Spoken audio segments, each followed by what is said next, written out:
I wash my soul in the ocean, in the tears of God, I let it go.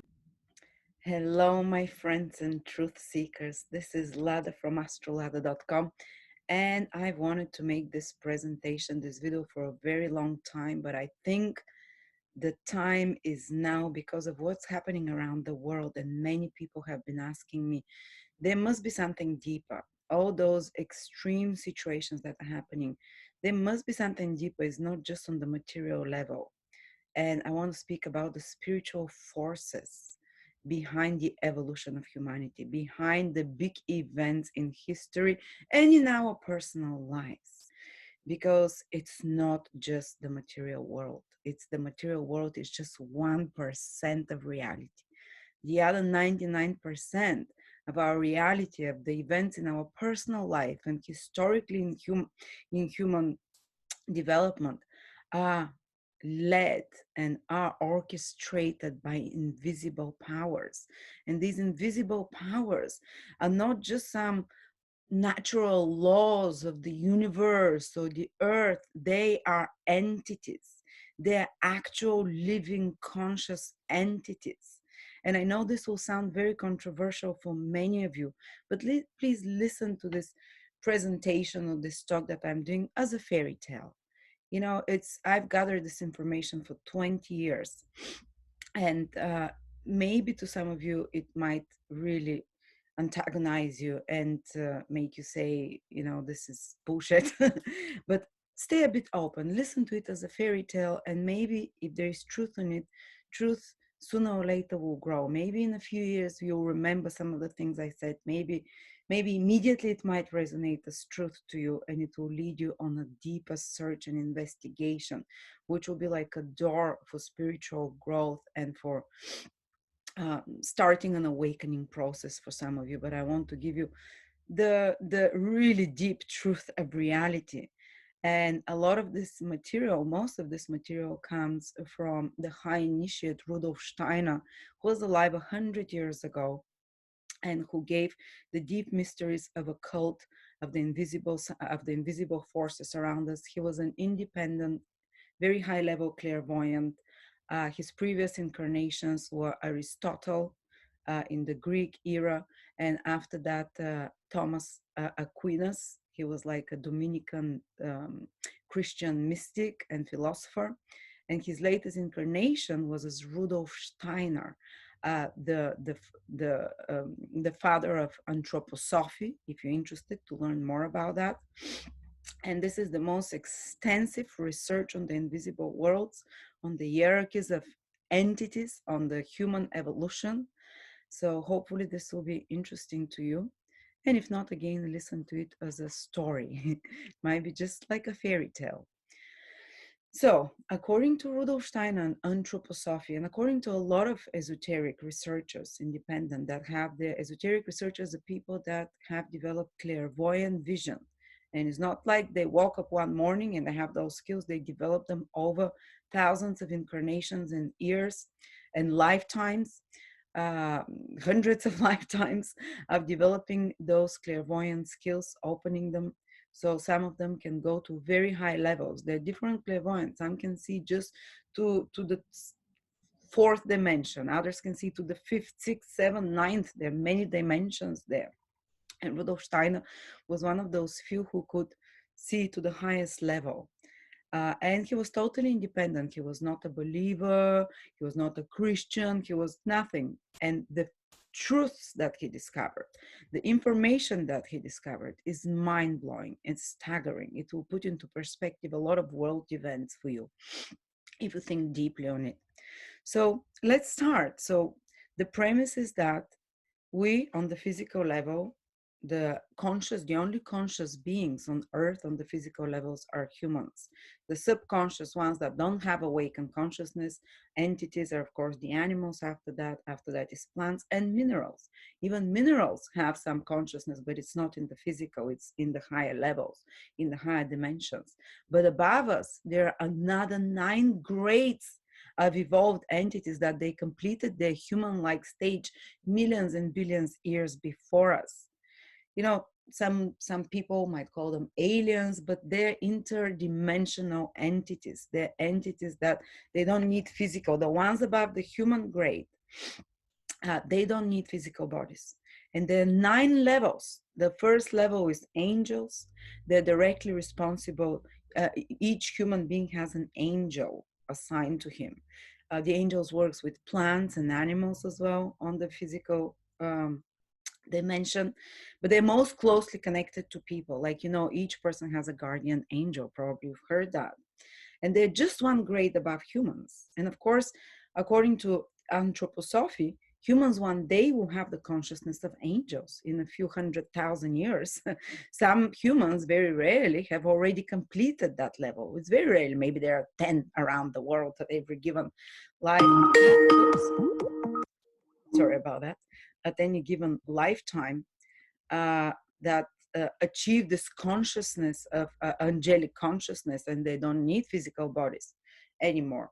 But currently, almost all, if not all of humanity is in the physical form, and will need quite a few 100,000 years more before we reach the angel level. We'll go through that as well.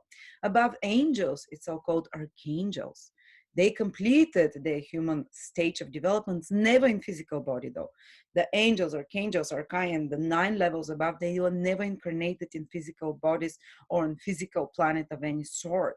The development of consciousness happened in the higher realms, in the higher dimensions, that the matter is much finer. We cannot even talk of physical matter there. It's kind of spiritual matter. They completed it millions, billions years before us. Uh, the ones above angels are called archangels, like Archangel Michael, Archangel Gabriel, Archangel Raphael. You've heard about those. Each archangel, and they're not like just 4 archangels. They're billions of entities, but they have, you know, under the rulership of those 4 big names of archangels. But there are many archangels that we know of. And they're not directly connected to humans. If they're connected with a specific human, this will be someone with a big mission, like a leader, like a starter of a new big spiritual movement, someone who does something very important on earth. Usually archangels are connected with the ruling of, they rule like a whole tribe or a whole nation or a whole country. You know, they not only rule, but they infuse and give inspiration and direction and decide the events and the development of whole nations and tribes, so to speak. Above them is a 3rd grade, which is called archai, or also known as principalities. And they're responsible for much, much bigger things than archangels. You know, they kingdoms, states as well. They rule the transition of power from one, you know, age to another in the hands of different people. It's higher, but those 3 are connected with the human history and the human evolution. The angels, archangels, and archai. Above them, it's called the 2nd heaven. There is a second triad, and they're called basically powers, virtues, dominions. They're so much above human consciousness, and great, probably billions of years ago, they developed to those levels, and they rule. They're much more kind of like they rule much bigger things. So, for example, the planets, the cosmos, the moving of the whole eons of times, you know, and they're like the movements in the universe, elements. They rule the seasons, the elements. They, from all of those things that are more like principles and nature. And then there is a 3rd triad, which is called the 3rd heaven. It's not like heaven. It's like a dimension that is much higher than the previous ones, and especially the our material one. And they're called, basically the 3rd ones are called thrones, cherubims, and seraphims. The seraphims are the highest ones, and they rule principles. They rule love. They basically, from their entities, they emit love. They emit, the seraphims emit love, the cherubims emit wisdom, the thrones emit will and power. So it gets very abstract. We can't even understand it with our human bodies, you know, with our human minds. So they are grades, and the highest ones are seraphims, the some so-called entities of love. Their development was completed, I don't know, billions and billions years ago. to that level. But they also grow. For example, angels in the next phase of evolution will become archangels. Archangels will move to archai. Archai will move to the next level, and like that. And the highest one above is the so-called Christ entity. So he's, and it's not, it's the cosmic Christ, as they call it. And we'll talk about that, but part of that cosmic Christ incarnated in human physical body for just 3 years, about 2000 years ago. I'll tell you about this. But let's not run ahead of our times, ahead of ourselves.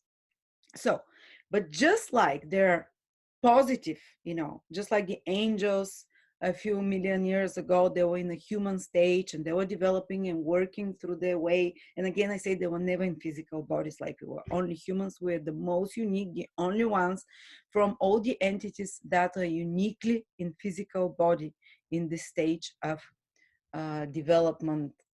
In this, they have the stage of physical incarnation. That's why it's so unique. That's why the whole universe, all entities are observing us, because there is nothing that has been created like that before. Experiencing three-dimensional reality. That's why if you've read anything about channeling from angels or archangels, they say everyone is watching you. Everyone, you're like the favorite. We're the latest creation of God. The latest, the lamest still, because we haven't advanced enough. The most, let's say, full of glitches. We're still working them through. But this, and it's the most difficult. It's like the angels, archangels, they never have to experience the same difficulties that humans in physical incarnation have to experience. That's why all of those entities above us, no matter how more evolved they are, all the energies is focused on the three-dimensional reality where we are, that they're trying to help us progress to the next level, where we don't need to be in physical incarnation anymore, where we don't need to be in physical 3D reality, where we go to the next level of angels, in more in the astral spheres, in the next high dimension. But again, this is not going to happen overnight. Some people are expecting that the earth will move into the fourth dimension, the astral, any moment now, and we'll be all flying angels. No, according to Antroposophy, it's going to take, if not millions more years, or hundreds of thousands more years before this happens. So we're halfway, on this earthly incarnation, which started about 18 million years ago, according to Antroposophy. The first soul started incarnated. There were bodies prepared enough. There were enough denseness on earth about 18 million years ago, when the first bodies had evolved enough that spirit and souls, there's body, spirit, and soul and spirit, they could start incarnating gradually. So it's like it was an involution, entering of the spirit into the physical gradually, and didn't happen overnight. Suddenly an animal wakes up and it has human consciousness and understands everything. No, it took 18 million years to get to here. So the first human soul started incarnating 18 million years ago. And the whole epochs, it started happening in the so-called Lemurian age. Lemurian, there was a continent 18 million years ago, where now the Pacific is. It was a huge continent. Maybe you've heard from history and geography, Pangea, where most of the continents were together in one place. Well, it all started around where the Pacific is. And the first human bodies were kind of have evolved enough in the matter, and the matter has evolved enough that now consciousness of humans can start gradually descending into it. But the first humans had nothing compared to our consciousness. According to Antroposophy, the consciousness of humans changes every 2000 years almost, especially in the last 12,000 years. They were more like they did not have thinking, they did not have memory initially. It took a few million years to develop memory. That happened during the Atlantean age. That was another continent. That was where where the Atlantic Ocean is. And it existed for a few million years. And initially the humans were actually not, they were not even two sexes. They were like self-replicating, a bit like amoeba or something like that. It's a bit mind-boggling. It sounds like a fairy tale, but stay open to it. And it's nothing like Darwinism that says we came from the monkeys. Absolutely no. This is one of the biggest delusions of nowadays, which is due to some of the darker forces of AHRIMAN that we're going to talk about.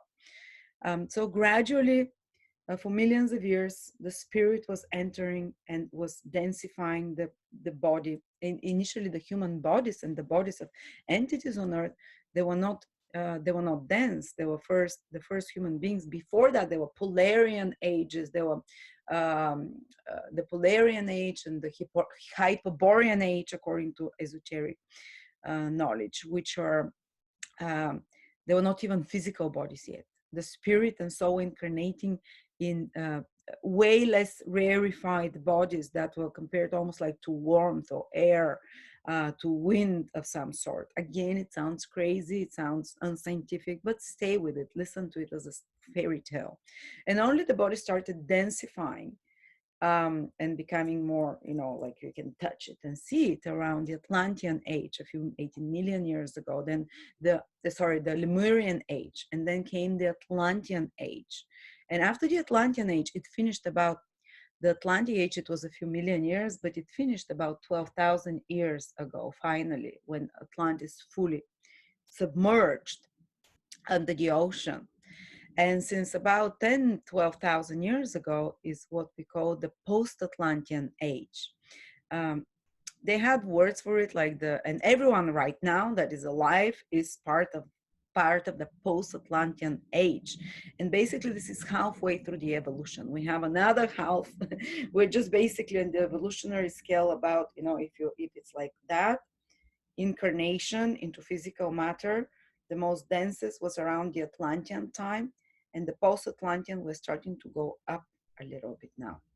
So post-Atlantean is when a big event happened where the upturn happened. So from incarnating more and deeper into the material in the post-Atlantean age, which has been from, which we're currently in, the soul is starting to extricate itself from the material. It's starting to loosen the bond to the material. Our bodies, the matter of our bodies, the DNA will become more and more rarefied, more and more spiritualized, until finally, I don't know how many 100,000 years from now, we'll no longer need those bodies. We'll be able, as humans, through consciousness, to control matter, to disperse our body and just, and then create it again out of light and the substances around us in a second.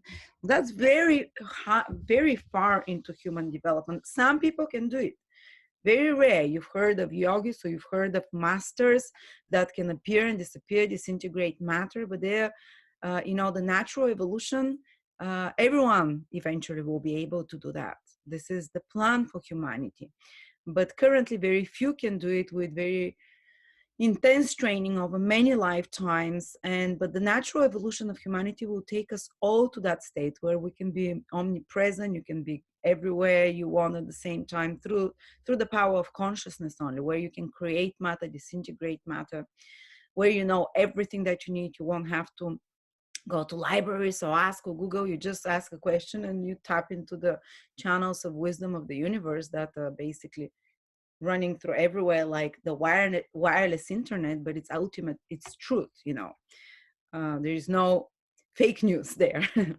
So we'll have access to all the information, everything, but it's a long time still, for that.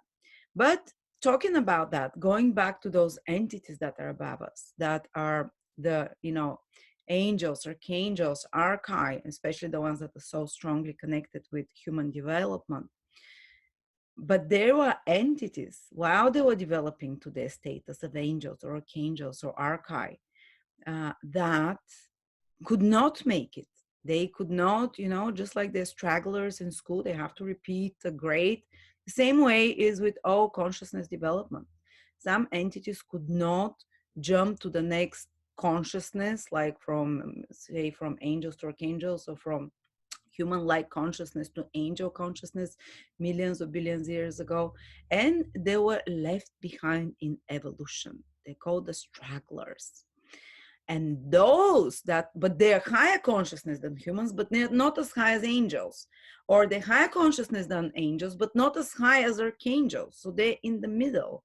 So those entities that were left behind for the next evolutionary wave to reach the level of the normal evolution entities of their branch, they're the so-called forces of evil currently on earth and in the human development, personal and historical. And they oppose the natural evolution of the good spirits, of the good entities that are making sure that humans also reach those states of consciousness of angels, archangels, and the high, multidimensional beings. They're opposing that. And it sounds kind of evil. Why would they want to do that? But on the highest level, Rudolf Steiner saw that actually it was a kind of a sacrifice that these beings did, even though they're doing a lot of evil now, currently on, the pain, the illnesses, and all of those things. We'll talk about that. But they did a sacrifice so they can become like opposing forces to the natural evolutionary forces and consciousness of entities, and create this it's like contrast for us humans: happiness, pain, growth, stagnation, and all of those, warmth, coldness. Because only this way can human consciousness, by overcoming those let's say and those evil forces. Only this way can human consciousness rise up. And actually the goal is that once human consciousness and humans overcome those evil impulses, or those tempting impulses of the lower, of the straggling entities, the so-called demons, if you want to call them this way, only then can humans, by overcoming this, they actually redeem those entities. They actually save those entities and help them reach, the straggling angels, like also called fallen angels. They help them by humans overcoming the temptations that come from those fallen angels, and no longer succumbing to them. Then they redeem those fallen angels and they become angels. They become not fallen anymore. They go and join their brothers and sisters of consciousness. I don't think they have sexes, male or female, but you get my point. So ultimately, even the evil struggling forces are working for the consciousness development of humans, and they go to the one above all those entities, the Christ being, and above the Christ being is the God being. The first, reason for everything is God. Below that is the Christ entity. Then are the 9 spheres that we talked, seraphims, cherubims, that are up to angels and humans below. But they're being used ultimately for good again. So we shouldn't have hatred or fear. Actually, they even say, Rudolf Steiner says that they made a sacrifice to agree to be evil to some extent, and to fall back, so so consciousness can rise in humans by the challenges they present. And just like, sorry, uh, just like people who've had past life regressions or life between lives, and they had someone that really tortured them here. Maybe it was a sibling, maybe it was a parent, maybe it was their husband or wife that was constantly putting them down, that was constantly hurting them, in some way, abusing them in some way. And when they see their past life regression and the life after after the death, they go into those realms of the, where the soul resides between lifetimes, and they see that this person who really abused them turns out to be a part of their soul group, one of their closest soulmates. And they realize that this person chose to play a role to hurt them, so it can push their buttons to overcome these reactive behaviors.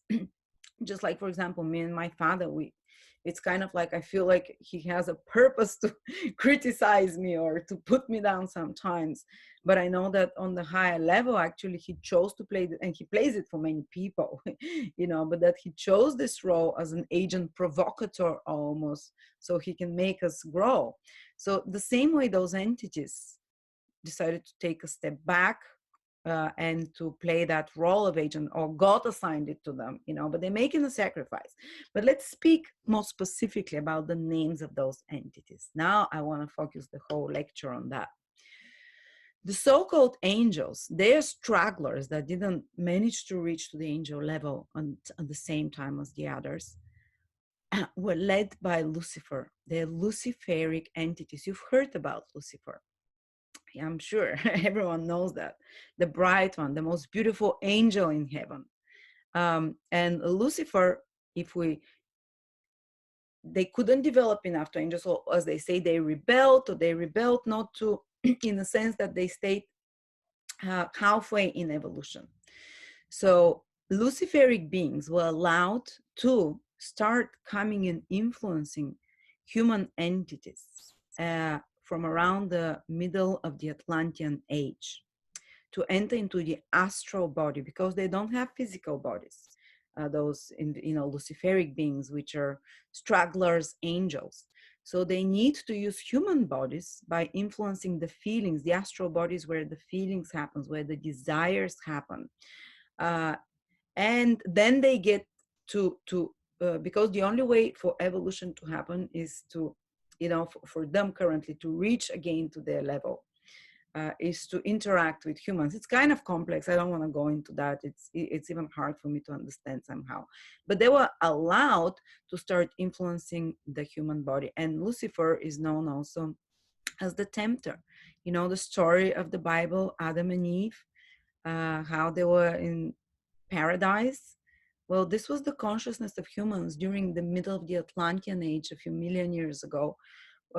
Maybe, I don't know, I'm not sure of timelines. It's quite difficult here to figure it out, but quite a long time ago, mid-time in Atlantean age. Before that, they were basically doing everything. They were living, they didn't have much awareness of the physical reality, even though they had physical bodies already.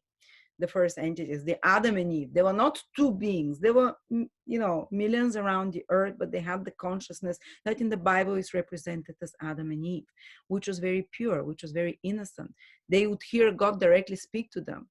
Antroposophy says that human beings back then, they were seeing angels, archangels, entities, their psychic, atavistic psychic abilities basically was so powerful that they were living around angels and archangels, and they didn't have to know. They had no reason, no logic. They could not think, they could not remember. What they could do is basically they would get inspirations from those entities. Where there is water, where there is fruit, these angelic forces, they were tapped into the higher wisdom, where they could get any answer they wanted immediately, because of they were super clairvoyant back then.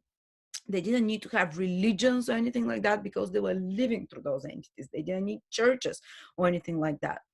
And they had very simplistic lives. They knew where food was. They were given information how to survive immediately. They just like instinct.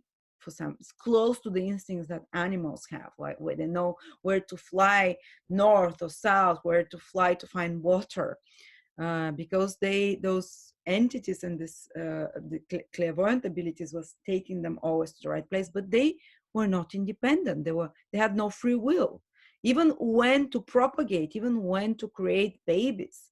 Even their sexual desires were so innocent that they were under the influence of let's say those beings, the angels, archangels, so they'll just get just like sometimes animals now, they only propagate in the spring or certain part of the year. And humans the same way, they would always follow the impulses that were given to them without any free thinking, without any free choice. They feel like it's time, they see it's time now to propagate, and they come together and they propagate. And what happened is that the Luciferic beings, when they were allowed to enter into the astral body, which is the desired body of humans, is when the temptation in the Garden of Eve, in the Garden of in the garden of what was in the Adam garden happened, Adam and Eve. So the snake is the Luciferic beings that what happened is that they started entering the physical, the astral body and making people have desires that are different from what the normal angels would, bring for them like impulse. So they started becoming independent. They started having their own free will, the astral body's desires. So suddenly you're like, okay, I want to have sex now, even though, you know, it's not it's not the time for sex, so to speak, or you're not, or suddenly, you want to try to, eat more than these are the appetites, the physical appetites, the desires. So the Luciferic beings inflame the desires for the physical, for the physical, to please the senses, whether through sex, whether through food. And that's when human beings started also consuming non only fruit. Fruit was the only thing for humans that was given initially as food. And they started consuming and being tempted into low vibrational foods and animal meat and so forth. But Lucifer was allowed to enter the astral bodies. It's and this is when the fall from paradise happened. This is when this innocent state of humans started disappearing, because now they follow their own desires, inflamed by Lucifer, their own passions, and they're no longer following the will of God or the high hierarchies. And because of that, there is a rift that's happening. They stop seeing the higher entities. They stop receiving the immediate inspirations and wisdom without having to think about it from the angels and archangels and all such beings. So suddenly they're like thrown out of the Garden of Eden. It's not suddenly, it takes a few million years, by the way, for this to happen, a few 100,000, a million years. So suddenly because they're following their own instincts and not the will of the gods and of God, they start doing things the way they want to do them. But they're thrown out. They stop being clairvoyant. They stop seeing the directions and the wisdom of those beings. So they're thrown out of the Garden of Eden.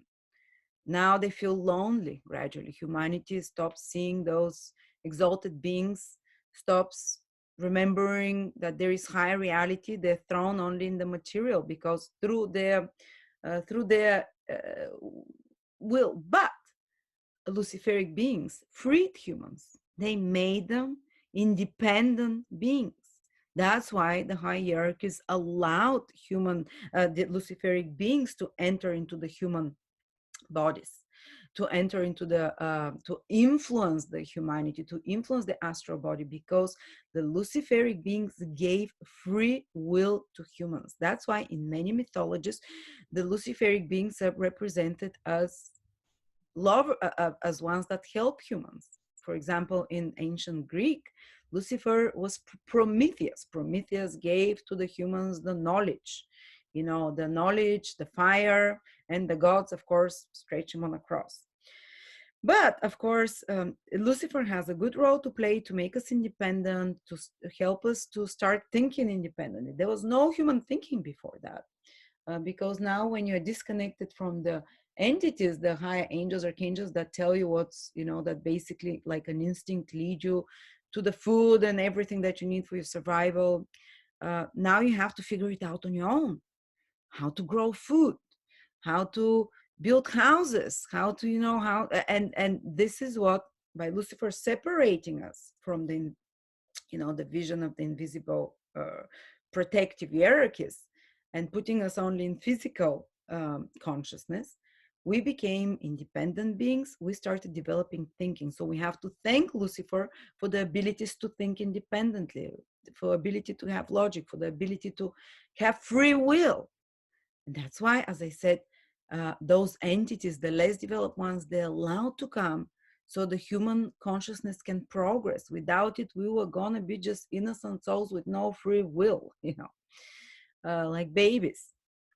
And but when the entities of Lucifer, the energies of Lucifer become too powerful and too overuse, this is when the negative consequences start happening.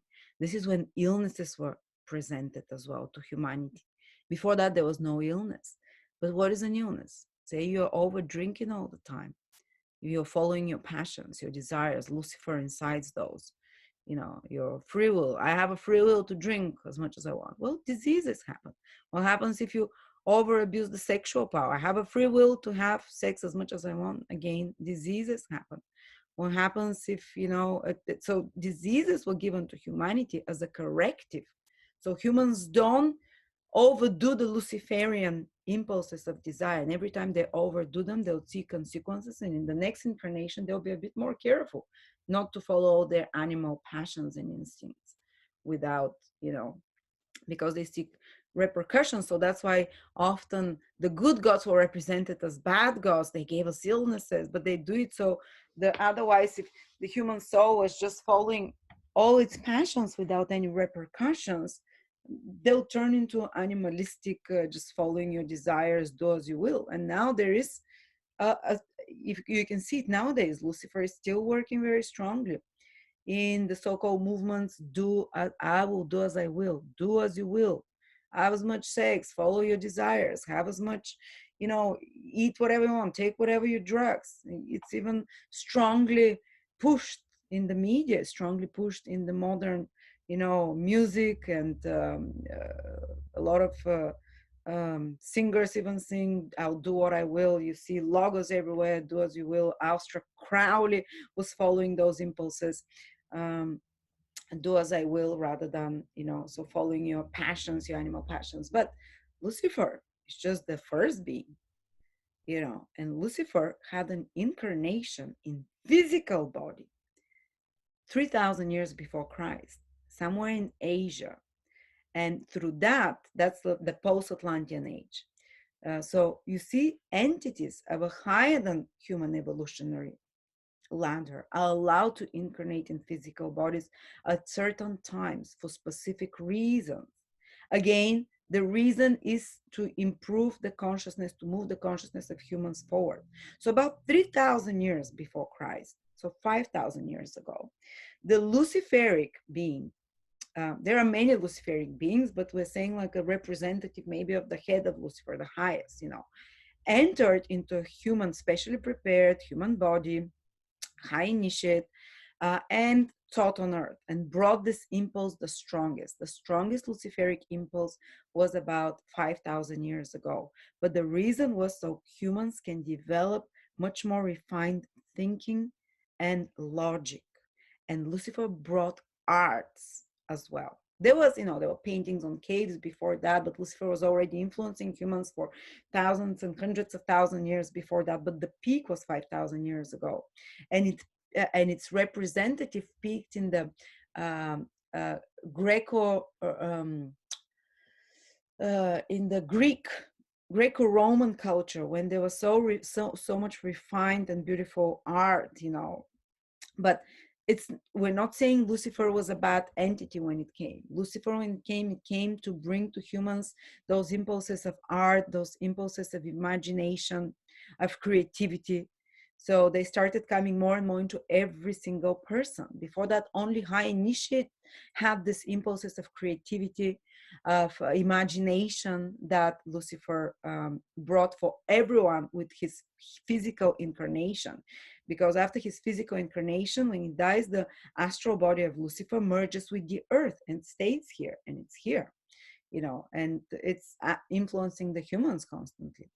But the influence, and Lucifer also brought the ancient knowledge, as we're talking about Prometheus, Lucifer, the light bringer, of ancient occult knowledge. So 5,000 years ago, knowledge was given to humans how to, like the ancient magic, the power of the words. Lucifer brought logic to humanity, to everyone. Humans could not think logically before ancient Greece, before 2,000-3,000 years ago, which is quite surprising.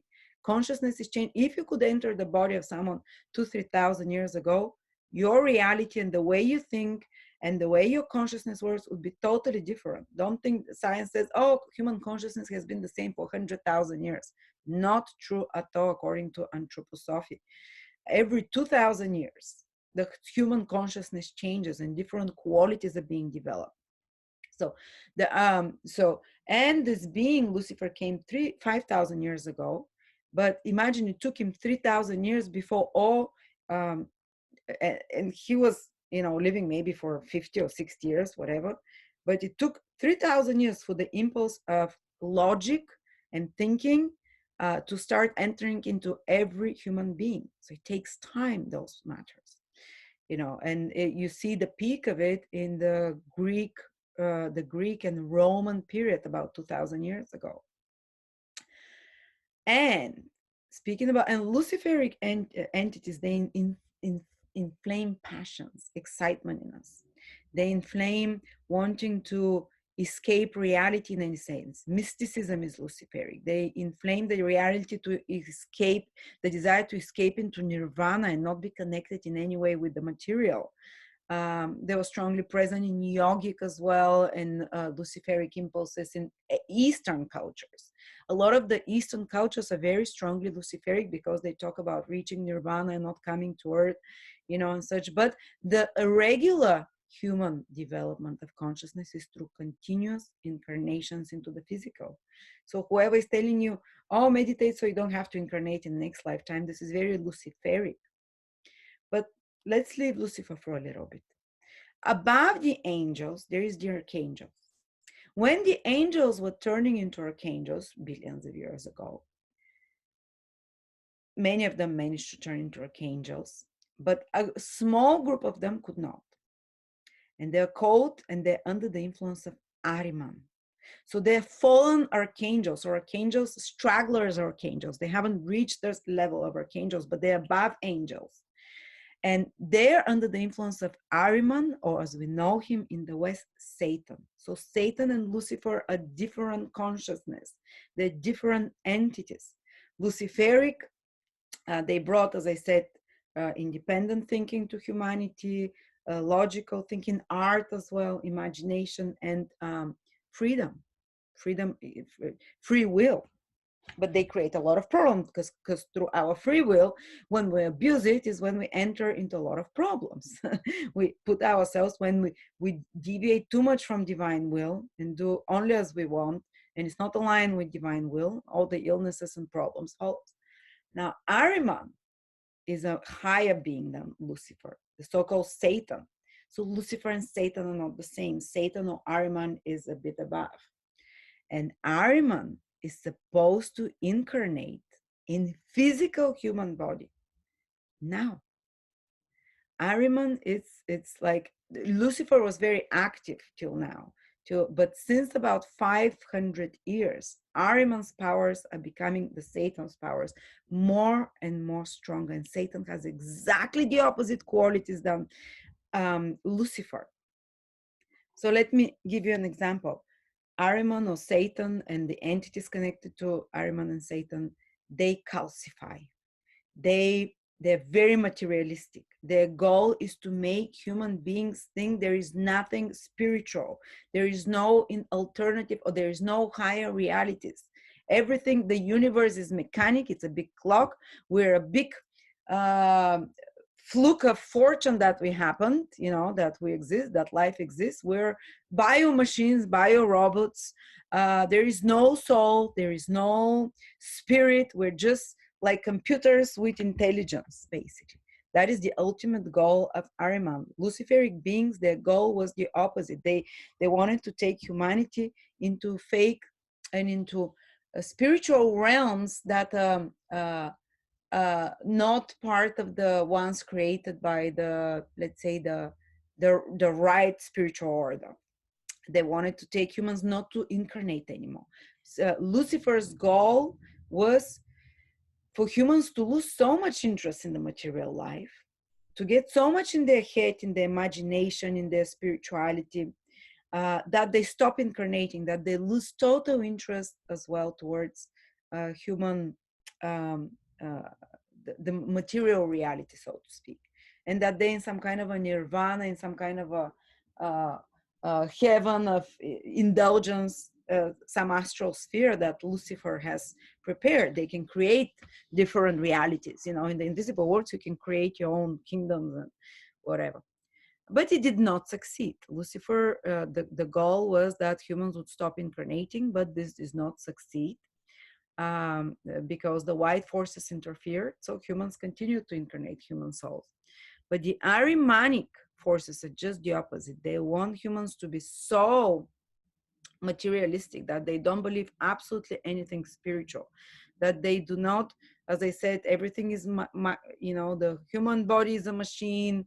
There is nothing, things like feelings, like love, like such kind of abstract things, you know. And you see how prevalent this is right now in the current ages, because Ahriman is about to incarnate.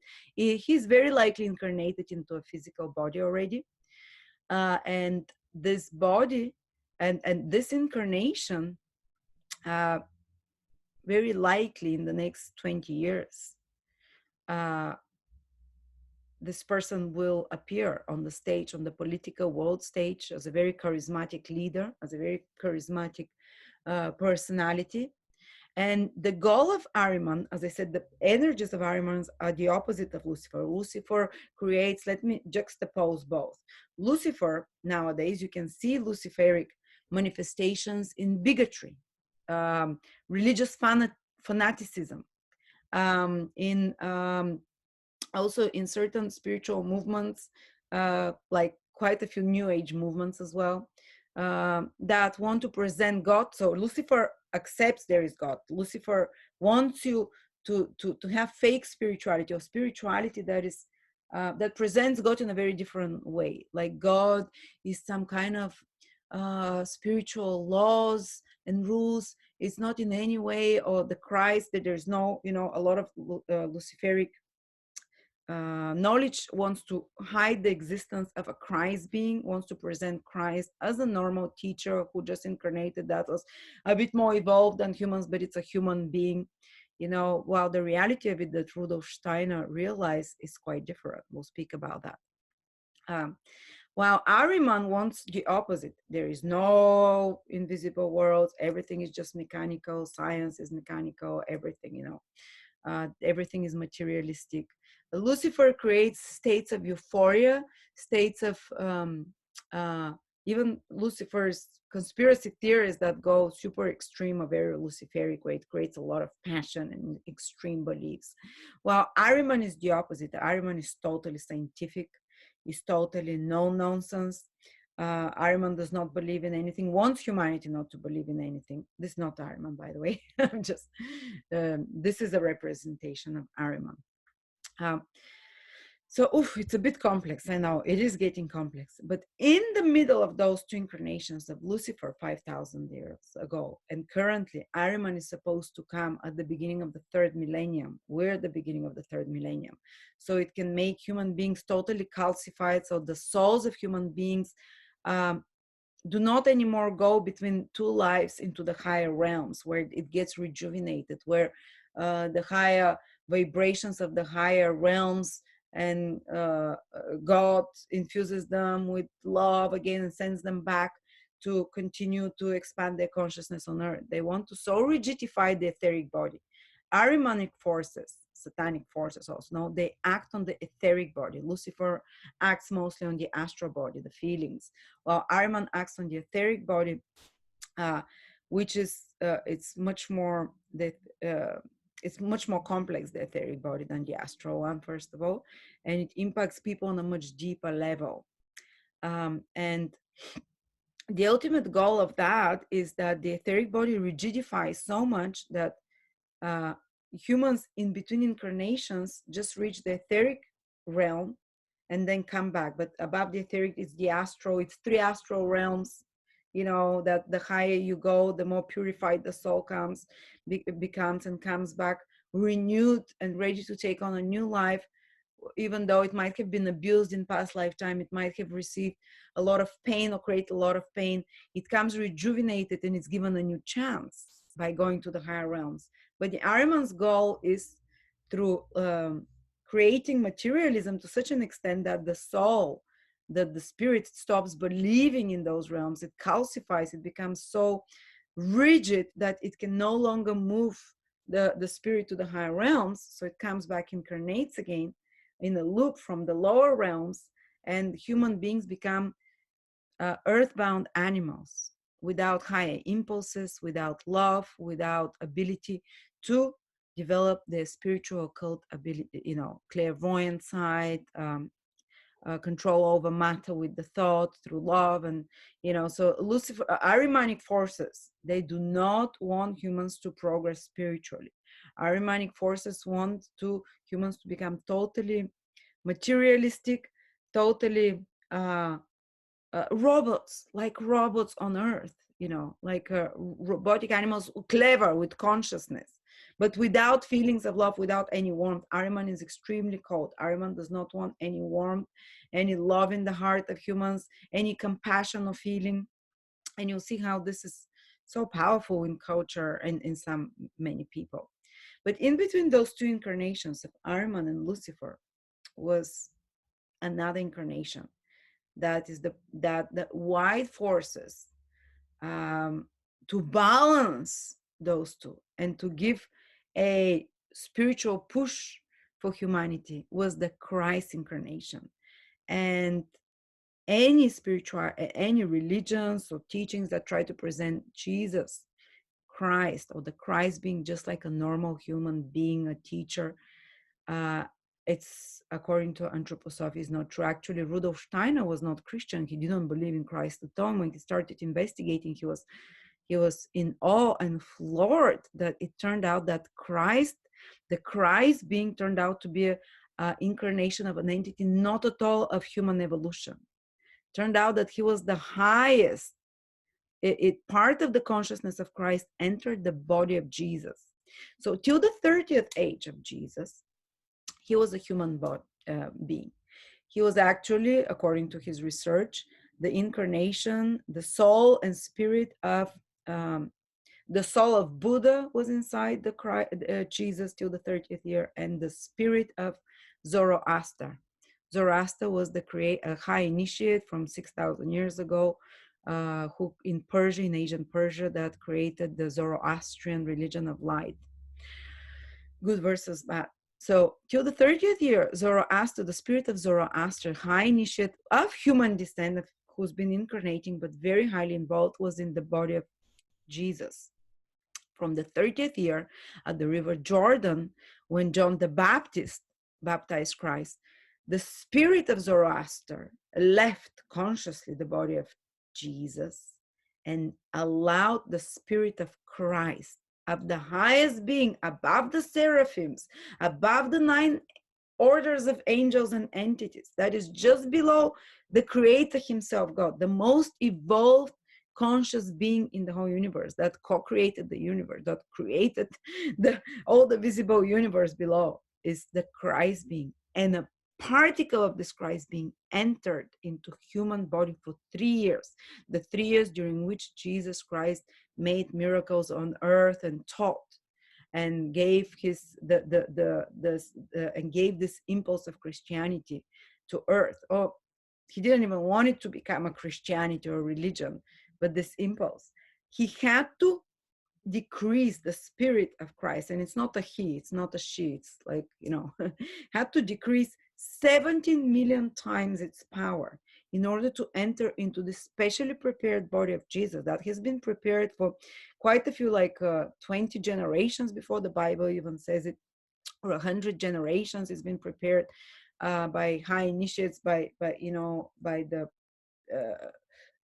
very pure life of the previous parents and parents and parents. So the vibration of that body can withstand the super high vibration of the Christ entity that entered for 3 years, and that's taught on earth. And it's a big sacrifice. It's true, like the Bible says, the Son of God. So the second creation, the first creation that God, the impulse, created was the Christ consciousness, the entity of the Christ, and all the others were below that. And we're the latest ones, or let's say, the latest conscious beings of the God's creation. So he took, so the highest, right below God, or the Son of God, entered for 3 years into physical incarnation. And what happens when he was killed on the cross? The Spirit of God, of Christ, merged with the aura of the earth. And even in the Bible says, I am with you always till the end of age. Christ says that he's working constantly after his death. He said to his students when he appeared in the etheric body, he didn't appear in physical body again. He appeared in etheric body to them, which is high and rarefied matter. But their eyes were open, the etheric eyes were open to see that. And he said, from now on, I'm here with you and I'm constantly working. And Rudolf Steiner realized and saw that when Christ died on the cross, the human being Jesus Christ, the Christ spirit came out of it and merged its aura with the earth and became the spirit of the earth. Actually, Christ was the spirit of the sun. Actually, Christ is the spirit of the central sun of because every spiritual being has a physical manifestation here. The Christ consciousness, the Christ being, is the central sun in the middle of our galaxy. It's the biggest central spiritual sun there. And as a secondary manifestation, it's the sun of our solar system. It's almost like, the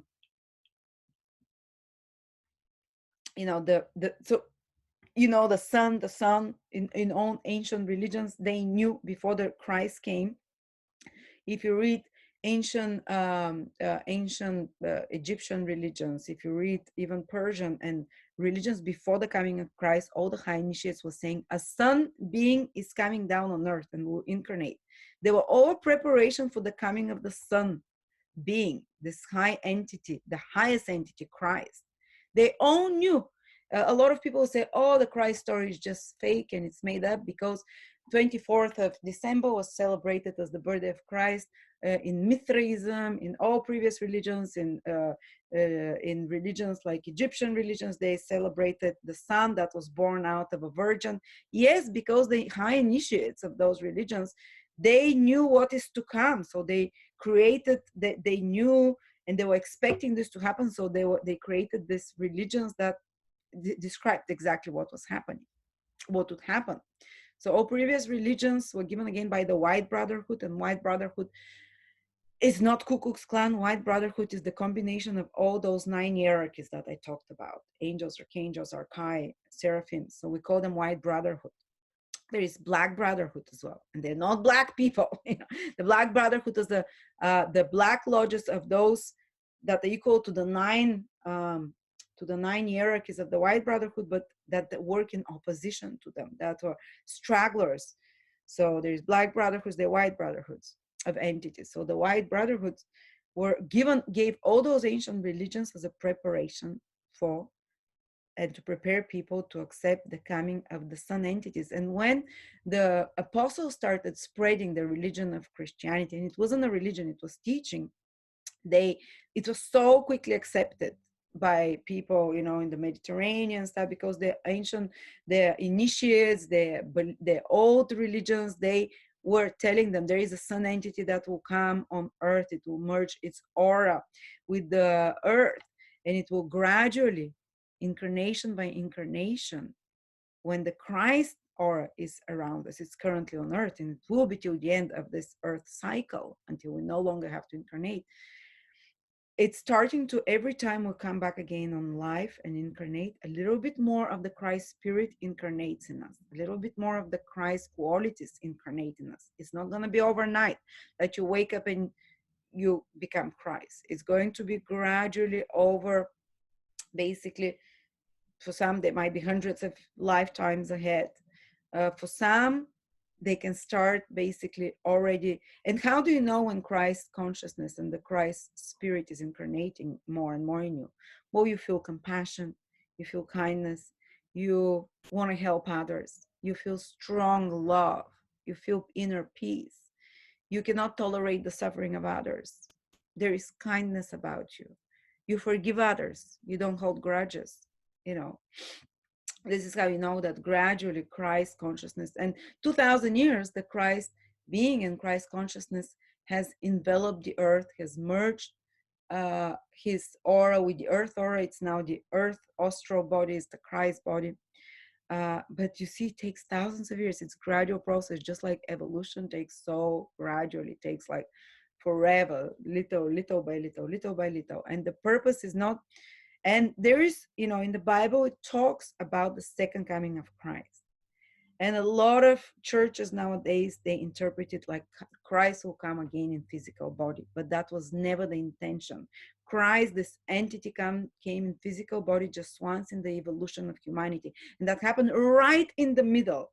Right? Remember when I was talking to you about the curve of, for millions of years, humans were entering, it's called like devolution, entering into the physical more and more and more. The spirit was entering more into matter. Exactly the middle point was when Christ was incarnated. So the Christ incarnation is the biggest, most important single event in the human evolution.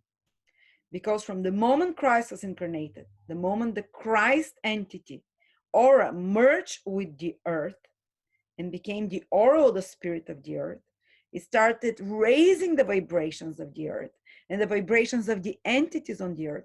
So upward evolution is starting to happen since 2000 years. Might take another 200,000-300,000 years or millions of years. I cannot tell you. I'm not sure. But we started from the downward curve to the upward curve, where the spirit and the body, where the spirit is starting to take over from the material, where we're starting going towards spirit, to spiritualization. As I said, the ultimate goal is when we are just spirit at one moment. We can control matter, and we're just full of love, and it's like it's unimaginable. You become like the Christed being at one point, But it's been just happening for the last 2000 years, and more people are awakening. But the second coming of Christ is supposed to start from the end, from 2000 years after the death of Christ. And this is not him coming back in physical matter. There was just one time he would incarnate, just like Lucifer incarnated just one time, just like AHRIMAN will incarnate just one time in physical matter. But the second coming of Christ is, Christ has been in the astral body of the earth for 2000 years. And now it's been, it started from that. Currently in this age that we're in, Christ is entering even closer to the material. From the astral, which is, say, if it's the fourth dimension, it's coming to the ethereal, to the etheric, which is like 3.5 dimension. It's a little bit above the etheric is the first invisible layer after the three-dimensional reality, which is kind of a mixture between spiritual and earthly. So it's etheric vision is the first spiritual vision that appears for humans, seeing in the ether. So some people till recently could see in the ether. In the etheric is where the nature spirits live, sylphs, undines, gnomes. Till very recently, there were stories and, human consciousness, atavistic clairvoyance, it's called, that still from the Atlantic ages, when people were clairvoyants. A lot of people till the Middle Ages could see such entities. They could see gnomes. There were so many stories about fairies and gnomes. These are the nature elementals. The elementals, as they call them. And the etheric is the closest spiritual reality to the earth. After that is the astral. They're not above it, they're within it, but they're much rarer matter. So you need more and more refined organs, spiritual organs, to see them. And we have not developed those. But for human development, the most important moment is that currently, for the last 50 years, and actually it was supposed to start from 1933. The year 1933 is when a lot of people are going to start, the etheric vision was going to open. The etheric vision is a subtle spiritual vision. And Christ from that time entered the etheric sphere from the astral. So more and more human beings can see Christ with their eyes, not physical eyes, but etheric eyes. But unfortunately, that was interrupted in 1933 because the Black forces, the Black Brotherhood, say, okay, we have to intervene here. People, the etheric eyes, Christ has entered the etheric of the earth. It's very close. A lot of people can see him You need just a little bit of clairvoyance to see him. That's the etheric first spiritual vision that opens. First is the etheric, then is the astral, then it's the devachanic vision. They're different, you know, we don't have just these two eyes. There are 5 different levels of seeing after that. So the first level and the closest to earth is when the Christ being started entering. The Christ being, it's been in the astral, in the earth merged, but it became much closer, and people were supposed to start seeing him like everywhere, just like Paul, remember the story of Paul in the Bible? He was on his road to Damascus. Christ has died already, and he was chasing Christians. He hated Christ and the Christian religion, and suddenly he saw Christ in front of him, and he was blinded, and he even lost his eyes because he became blind for some time. And he said, I saw Christ with different eyes. These were the etheric vision. And the same way, every human being, starting from this age now, from the year 2000, you know, the 2000 years after Christ, the coming of Christ, was supposed to start developing this etheric vision. Was supposed to start, basically, you sit and suddenly you have a vision of Christ. The real Christ being appears to you. And I know it sounds like a sermon at the church, but stay with it, listen to it, research it, think on it, meditate on it. It might create some truth in you. But what happened is that in 1933, Hitler rose to power. The Black Lodges brought Hitler to counteract that and to distract, to create a shock, and the Second World War started. It created a shock or trauma to the etheric and astral body of the humans. So it's what happens when a trauma or shock is created. Well, it regenerates, it turns back, it retreats back. It's like a healthy developing child experiences a trauma. Well, it regresses back. The same thing that the force of the Second World War was triggered by Ahrimanic and Luciferic entities. So the Black Lodges, they work through human beings on Earth. They work through, they have basically secret societies and occultists that work, that are in high positions in the control of Earth. And the Second World War started through the rise of Hitler, and that created a shock to the astral and etheric bodies of the humans. So the seeing the etheric vision, the spiritual vision that was supposed to happen to many people, not at the same time, but you know, to be happening to bigger and bigger numbers of groups, was kind of delayed. And now again, a new wave is coming. They cannot stop that. They know that the etheric visions of humans is developing. They know that the etheric body has progressed enough that it's basically, it's ready to, that's why Ahriman is attacking exactly the etheric body, to close that spiritual vision. Because we're so close, any moment, any one of you can develop this etheric vision, the spiritual vision. I can give you an example, Doreen Virtue. A lot of people are poo-pooing her and saying, oh, she was talking about angels, angel cards and stuff before that. And suddenly she said she saw Christ, and she throws out all her previous work, and she says, you know, I'm giving it for free. I don't want any money from it. Well, what Doreen Virtue had was the opening of her etheric vision. And when the etheric vision opens, you see the Christ entity. Many people around the world have had that. Many people have had visions of Christ. And because when you see the Christ entity, why do you need anything else? Why do you need any kind of cards and, you know, and even the angels? Christ is on top of all the angels. You're in direct communications with angels. And God says, Christ said, I'm with you till the end of the age, till the end. And what the goal is that every human being will be able to have Christ daily in their presence as a consultant, as an advisor, as a father. And I know it sounds like a fairy tale again, but keep it in your mind. There are people already with open etheric visions that can enter the presence of Christ consciously, that have seen Christ and their whole life has changed, and they become beings of kindness, of love. They're just overwhelmed by love. And you don't need to be Christian to have your etheric eyes open. You can be someone, a shepherd in Mongolia. You can be someone who is a stripper in a nightclub. But if your etheric body has developed enough that you can suddenly start, you know, seeing it, you're going to have an experience of the Christed being. And then people will not need religions, people will not need churches, because they'll be in direct communication with the spirit of the Christ being. And it's not always like you sitting with Christ and talking on a bench type of thing. It's basically in the presence of Christ when your etheric vision opens. So you constantly, you feel the love, you feel the will of Christ, you align yourself with kindness and all those things. This will be gradually happening through human evolution. For every person, the second coming of Christ, it does not come at the same time. It happens at their own pace whenever the etheric body is developed enough. And the etheric body is developed when you develop virtues.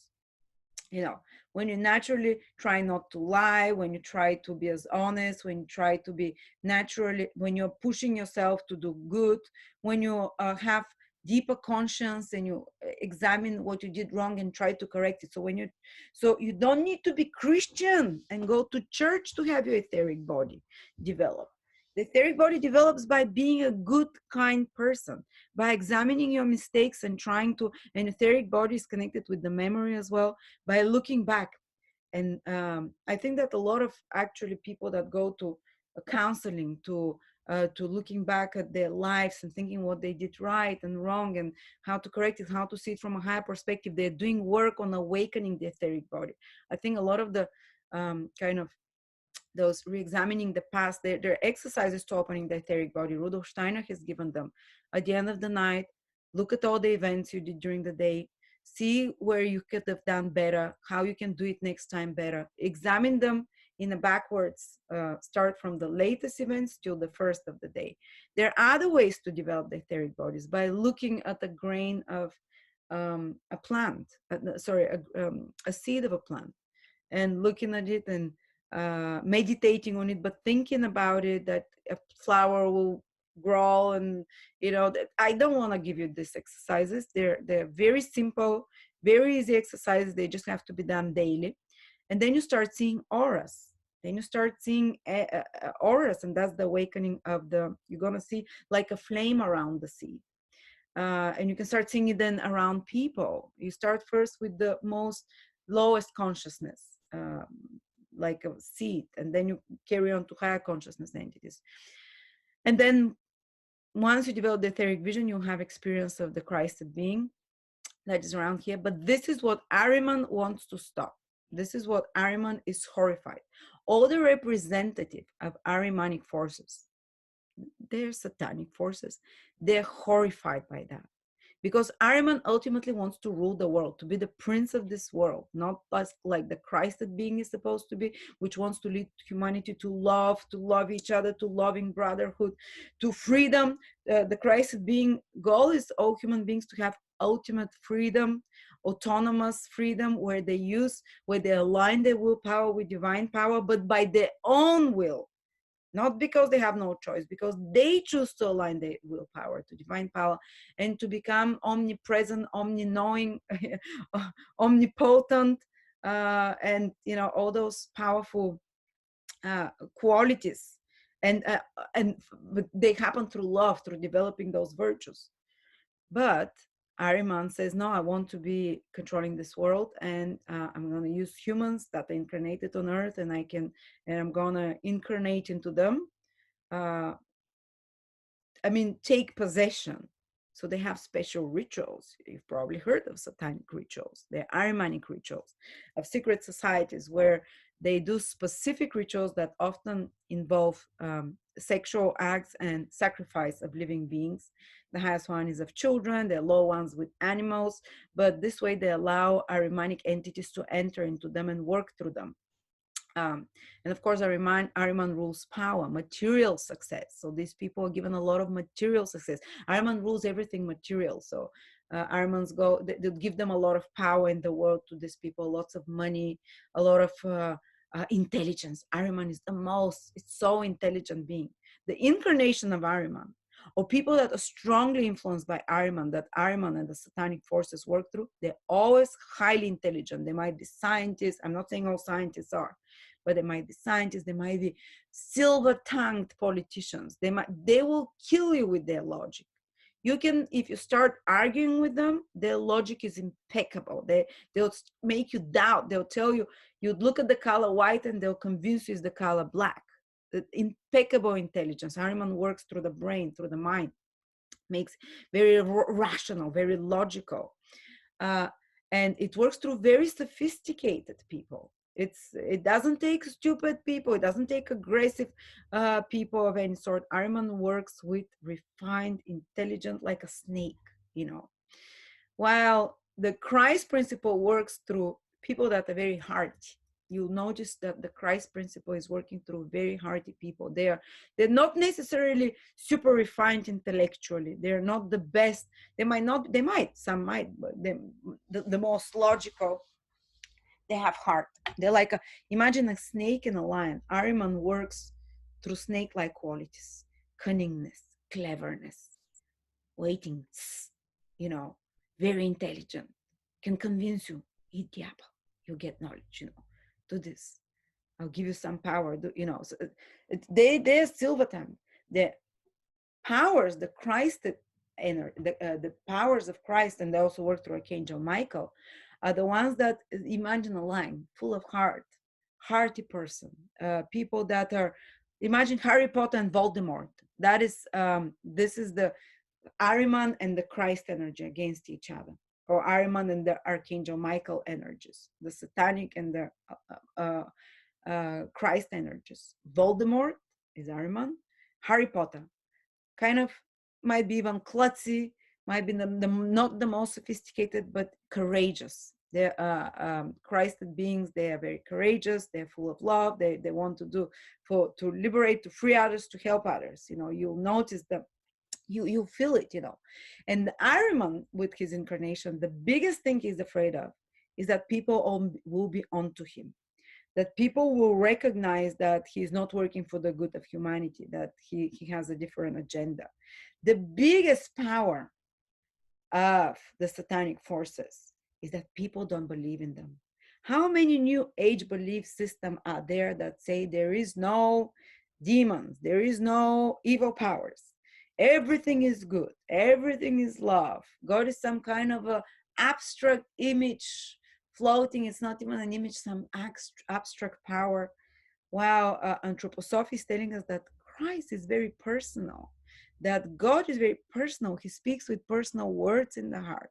It's like a best friend. It's like a loving father. It has feelings. It has sense of humor, and Antroposophy told us in the Bible that they are dark entities. But these dark entities, they'll be most successful if people don't believe in such things.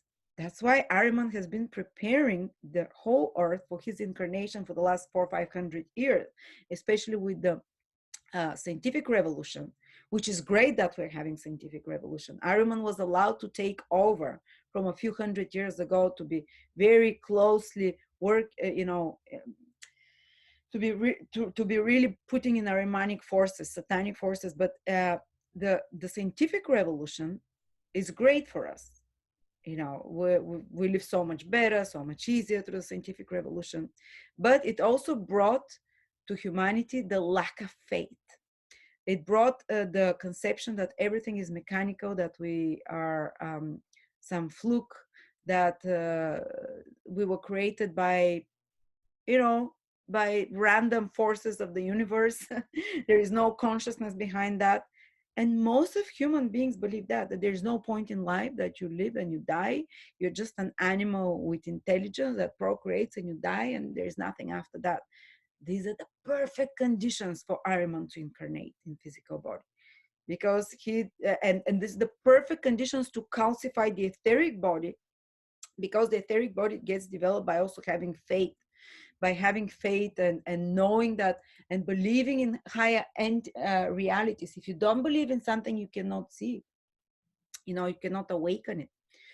And so Ahriman is trying to stop the human beings developing spiritual qualities and spiritual that naturally developing now in them. We're at this point where they're bubbling, that they're ready, the spiritual side to come, this to burst, so we can see the realities of the higher realms, especially to see the Christed being.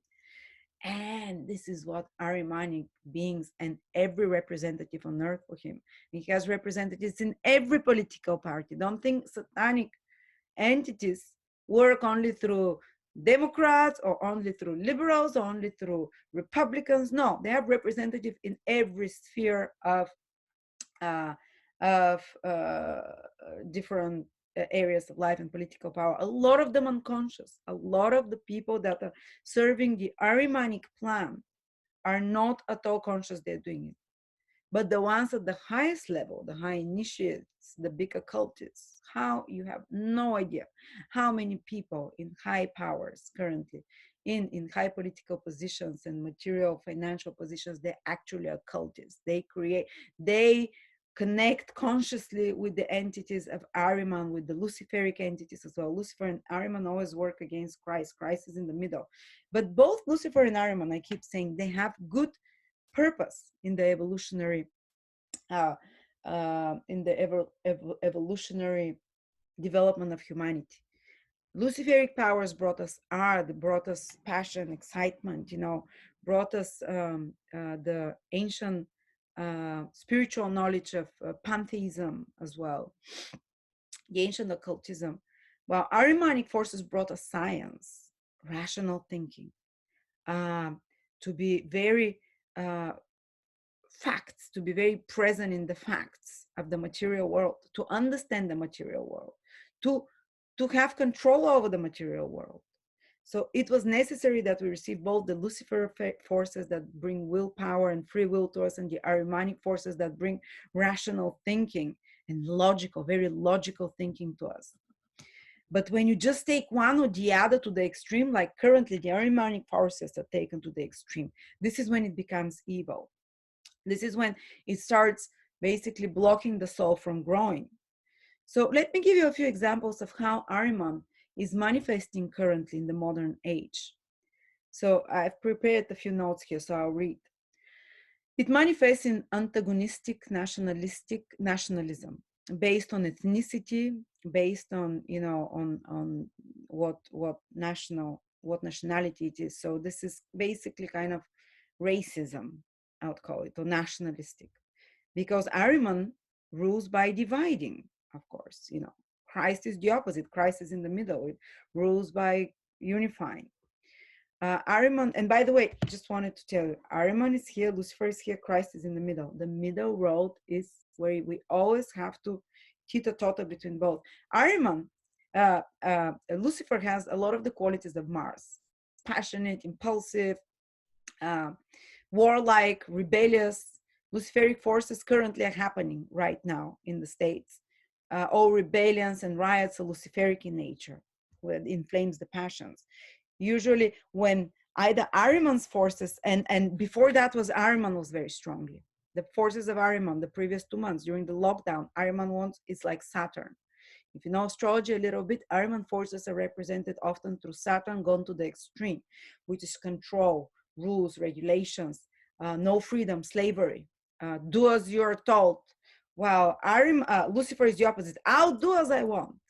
I will rebel. So when things get too Ahrimanic, too controlled, too regulated, too like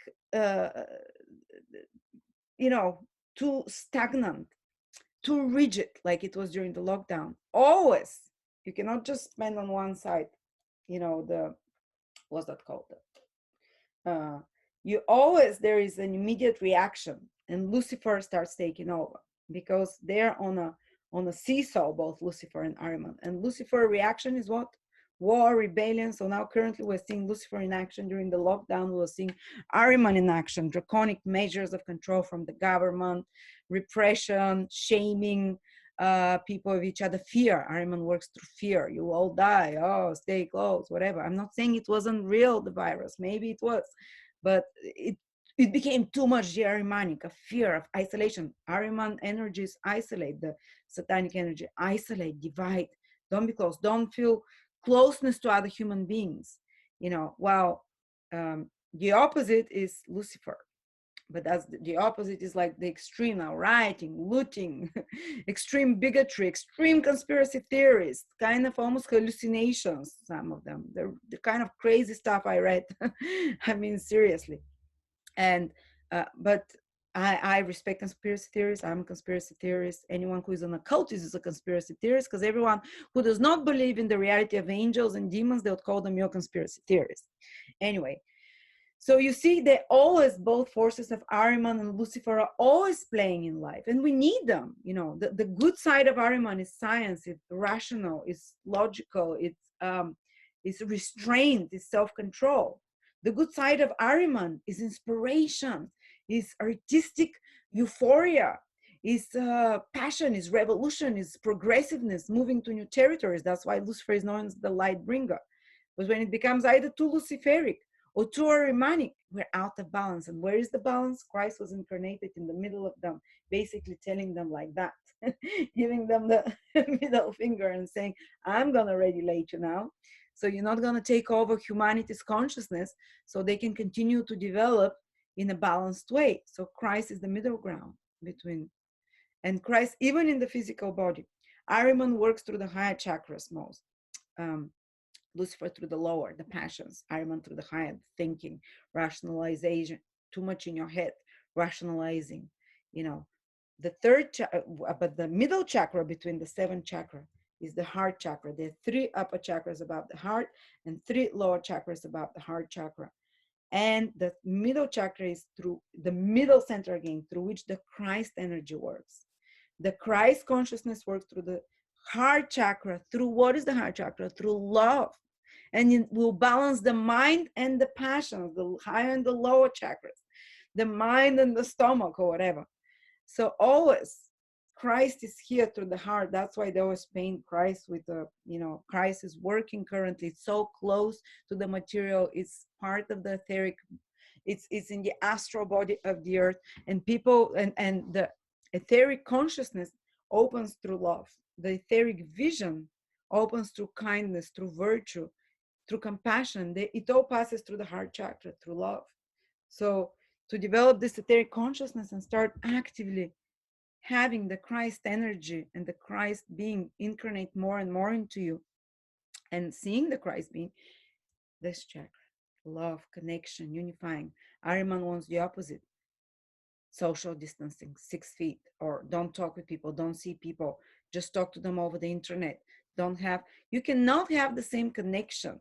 You have to be very rarely, but when you're with a human being in physical form, have you noticed sometimes how you can feel waves of love or certain waves of feelings that comes to you? It's not the same so much when you're online, but doesn't matter. Let me not get too much into it. But I want to tell you certain manifestation, and that's what the biggest war is currently happening.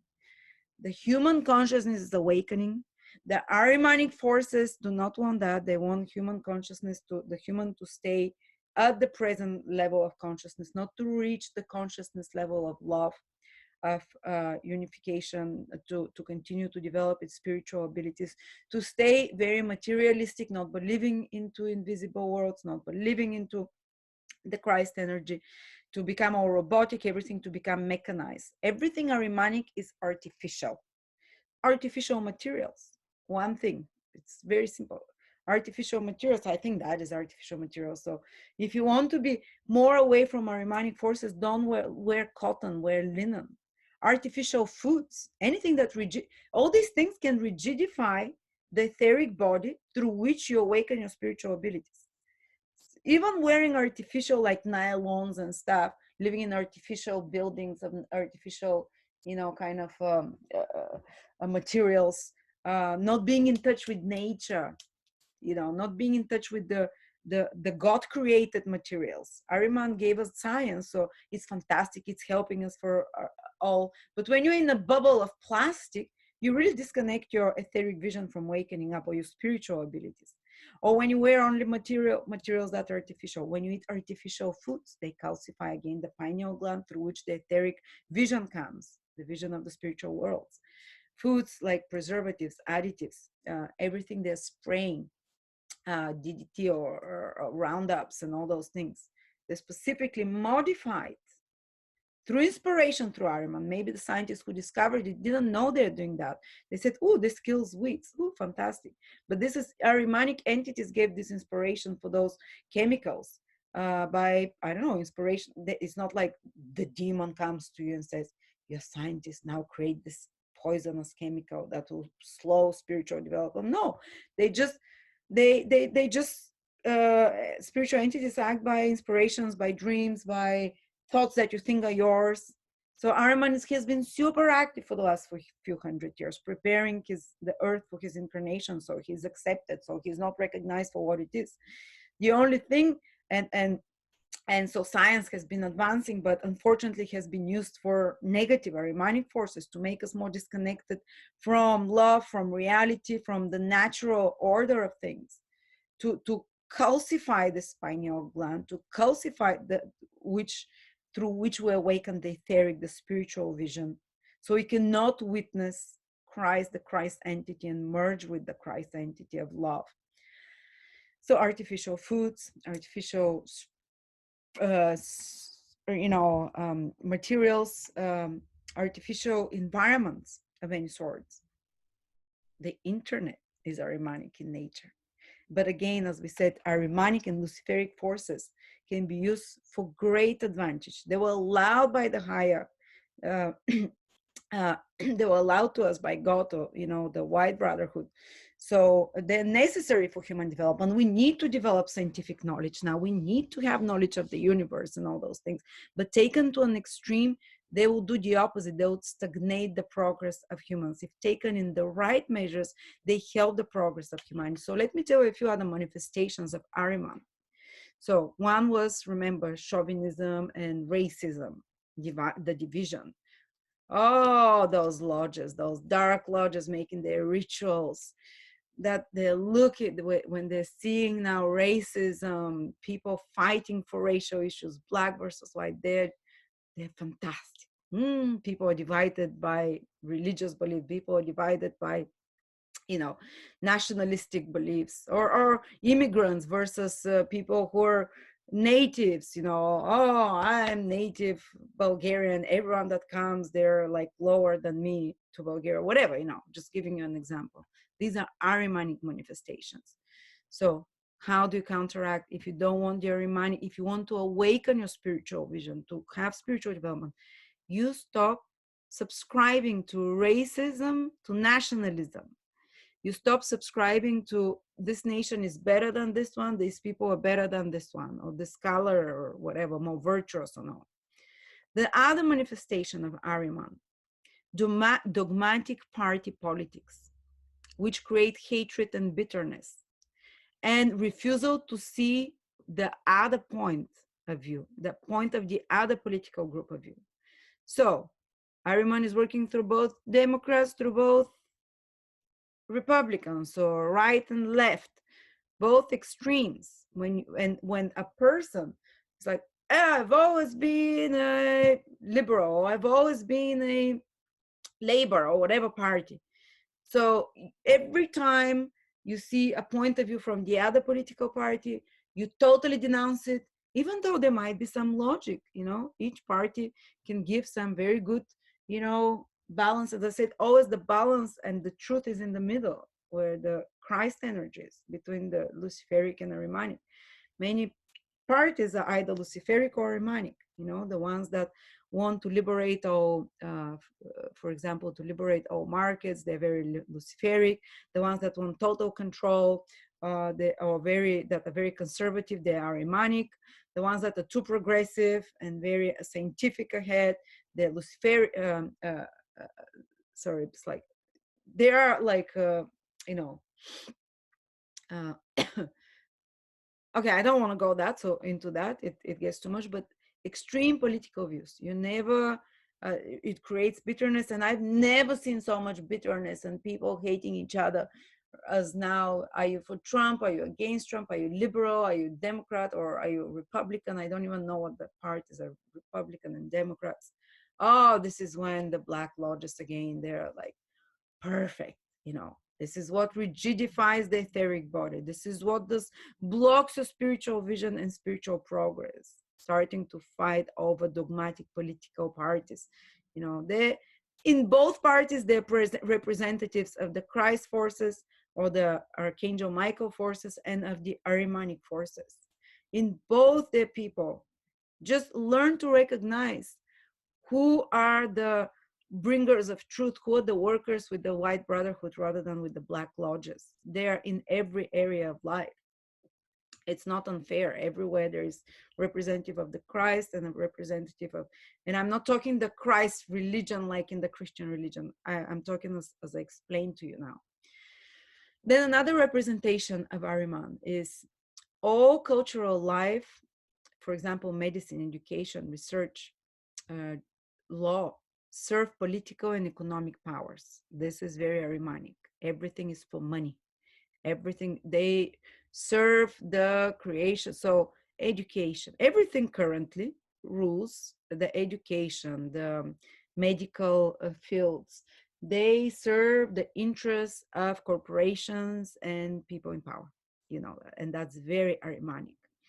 When all the cultural life, medicine, education, research, criminal jurisprudence serves and is controlled by the economic powers. This is very Ahrimanic. So the future and the way out of that is that it's education and science and medicine is in no way related to corporations, in no way related to people in power, because of course those in power and corporations and with the money will influence uh, the education, the medical research, and you can see that big pharma, what we're being taught, we're not being taught at schools. You're being prepared to be a worker bee, basically to obey. That's very Ahrimanic, to obey, to enter into corporations and stuff. So that's, you know, if you want to be disentangled from the Ahrimanic forces, that's something to look into. Then another Ahrimanic manifestation is the mechanization of political power. So politics are bound by rigid laws. There is very little place for free human initiative. We saw that, especially in the last 2 months, very Ahrimanic, the last 3 months with the lockdown that happened. Very, very Ahrimanic. This is Ahrimanic energy, but you see it everywhere. It's a very rigid bureaucracy. You want to start your own business and be independent. Oh, there's so many hoops to jump over. And by the way, if you have your own business, you're going to be paying 3 times more taxes than others, and you're going to have no medical, and you're going to be paying $3,000 per month for medical insurance. And it's like, I'm just giving you an example, but so many rigid laws and rules that make it so hard for humans to be free. That's another Ahrimanic manifestation that you see ubiquitously. Everyday life, how does Ahriman manifest? Pettiness, boredom. This is the ultimate. Like the lodges, the dark lodges are working that people just feel bored, that people are so disinterested in other human beings, that you're sitting with someone and you just don't feel any human connection to another person. They're telling you their story and you're just thinking, what is he trying to get from me, or why are you boring me with that? To disconnect you from other human beings, to make you disinterested in anything, just sit and stare at the TV, just like become mechanized robot, no independent thinking, no passion. So what is the, it's kind of, and also lacking passion and interest towards your work. And that has been happening since the Industrial Revolution, where everyone would just have one part of the work to do. So you're on some conveyor and you just do this bolt all day long, or press a button or something, mechanized process, or even you being in the office, or any kind of work where you feel totally disconnected emotionally from, where you feel even from your intellectual work that you're doing, that you have total lack of interest towards your work or towards your duty. Because the Ahrimanic satanic forces, they want all knowledge and all activities to be devoid of love, to be devoid of human interest and connection. And you see so many people are stuck in situations where they do not connect to their work, where they do not like what they're doing, where they're totally disinterested in, you know, devoid of human interest towards others as well, or disinterested in knowledge, disinterested, not even having passions of any sort. How many people, and Ahriman is achieving that through drugs as well. through medical, antidepressant stuff, and through any kind of medical and other addictive substances. For example, if you're an alcoholic, you have no interest in your work, in anything else, nothing gives you pleasure but the drinking, or no interest in other human beings, you just want to be alone and drink. So this is another extreme manifestation of Ahriman. But Ahriman wants this to happen for everyone to be isolated, not connected to the work they do, in no way interested. It's just like a robot going, working 8 hours, coming back, watching TV, no original thought, no independent thinking. Oh, Ahriman hates independent thinking.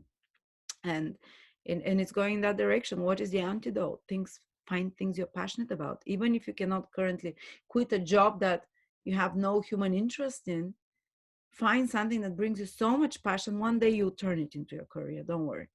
Find something that, in some hobbies, that's why it's so important people now to develop different interests and hobbies. And you can say, oh, my interest is to drink, or my hobby, but that's not a hobby. Something that develops your soul, something that puts you on fire, and you say, oh, well, I get so excited if I'm going to the pub. Or, no, we're talking about something that inflames your heart with love, with excitement, with passion, interests, hobbies, knowledge. Find anything. It might be astrology, it might be researching esoteric, or it might be science, whatever. It's something that gives you passion. Ahriman hates to see, and the lodges that are working for the preparing humanity for this incarnation of Ahriman are just, they want humans to be so disinterested in everything, so bored with everything, not to believe in everything, to point and say to everyone, you're crazy, you're a conspiracy theory. So or you watch us, you do astrology, this is ridiculous, you're so stupid, everything is just whatever science says, whatever, this is very Ahrimanic. Okay. In medicine, Ahrimanic influences is allopathic, basically medicine, materialistic, mechanistic medicine, Ahrimanic or Satanic, as they call it, medicine. Ahriman is the Satan of the Bible. So we'll call it Ahriman, so because Satan creates very strong feelings to people. Because I said Ahriman has good qualities as well. It brought us great things as well. Scientific advancement, logical thinking, rational thinking, fact, looking for the facts, coolness, reasonability. Also, this is like the positive qualities of Saturn. Ahriman gives responsibilities, duties, self-duty, self-responsibility, self-restraint. So it has some very good sides. But in medicine, very skewed or Ahrimanistic is when it's materialistic and mechanic. Also, for example, they look at the body just like a machine. They give to everyone with similar symptoms the same cure, while the antidote is not allopathic, but is the holistic healing. You look at the whole body, the soul, and the experience of the person, and the physical symptoms as well, and you give for everyone a very specific prescription, so to speak.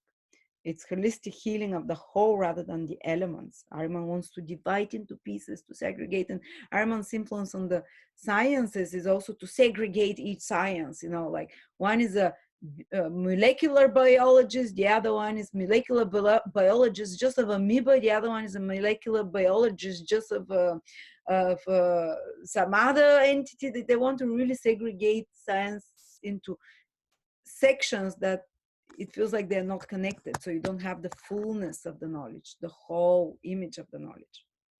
Okay. And also practices like vivisection. It's almost basically sacrifice, vivisection, taking a living being and cutting it. That's what the Ahrimanic initiates do in their rituals, sacrifice, human sacrifice, torture of animals, of humans, because they receive, this hardens the etheric body, this allows the Ahrimanic beings to enter into them.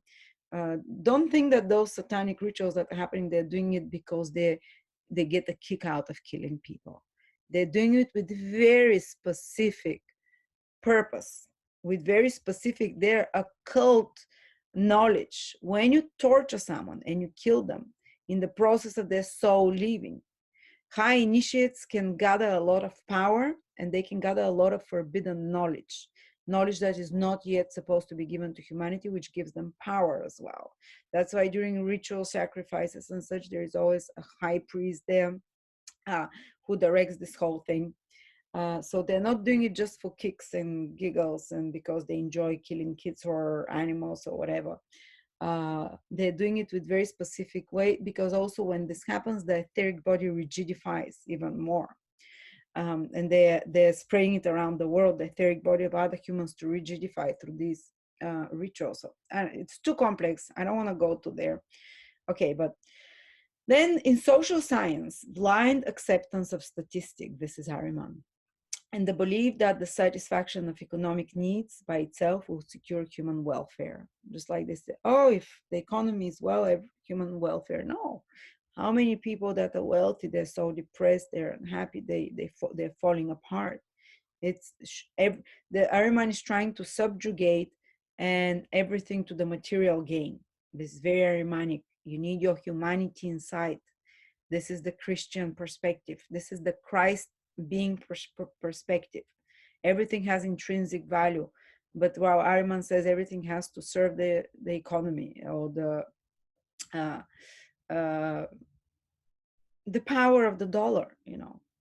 In economics, it's all living and human interests are subjugated to inhuman, impersonal mechanism of profit seeking again, you see, to the artificial person of the corporation.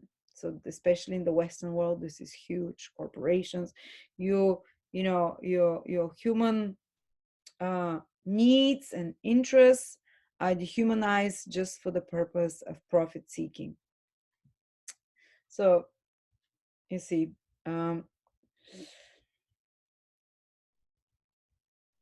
in Christian religion, AHRIMAN plays by narrow, simplistic interpretations of the Gospels. So it kind of turns into more bigoted extreme, you know, where like the world was made in 6 days. So what is the dinosaurs? Oh, they were put by the demons there to confuse humans. Kind of simplicity like that, reading the Bible and the spiritual scriptures as word by word, interpreting them, you know, Christian extremism, excluding all other faith. That is again AHRIMAN. So AHRIMAN works in the Christian faith as well, especially in the traditional Christian faith. AHRIMAN works so powerfully in Vatican. I don't know if you've seen the Vatican, but you can check it, the place where the Pope does his meetings. There is a reptilian, there is like a demon behind him. And it's all made to look like a reptile, basically, the whole room, the whole conference room. You can Google it. It's scary, but it's very AHRIMANic. AHRIMANic beings, basically, when seen in the astral, they look like reptilians. That's why, you know, some people that are into aliens and stuff, they say these are aliens that are controlling the earth. They're not aliens. They're AHRIMANic entities, basically, angelic entities that have not reached their have struggled behind and have not reached their archangel status, and that are currently working on earth through secret societies, through possession of humans and such. But they're not aliens with spaceships and stuff. These are just entities from different dimensions. And when seen with astral eyes and with etheric eyes, they look like dragons, they look like reptilians. And in the ancient, even in, you know, they would describe the demons as reptiles and dragons and stuff. So anyway, but it's so much AHRIMAN and the satanic influence has taken over the church and has taken over a lot of the official churches, and creates hatred between the different denominations of churches, and simplistic interpretation. And for example, hatred towards gay people, hatred towards, you know, you can see this in different churches.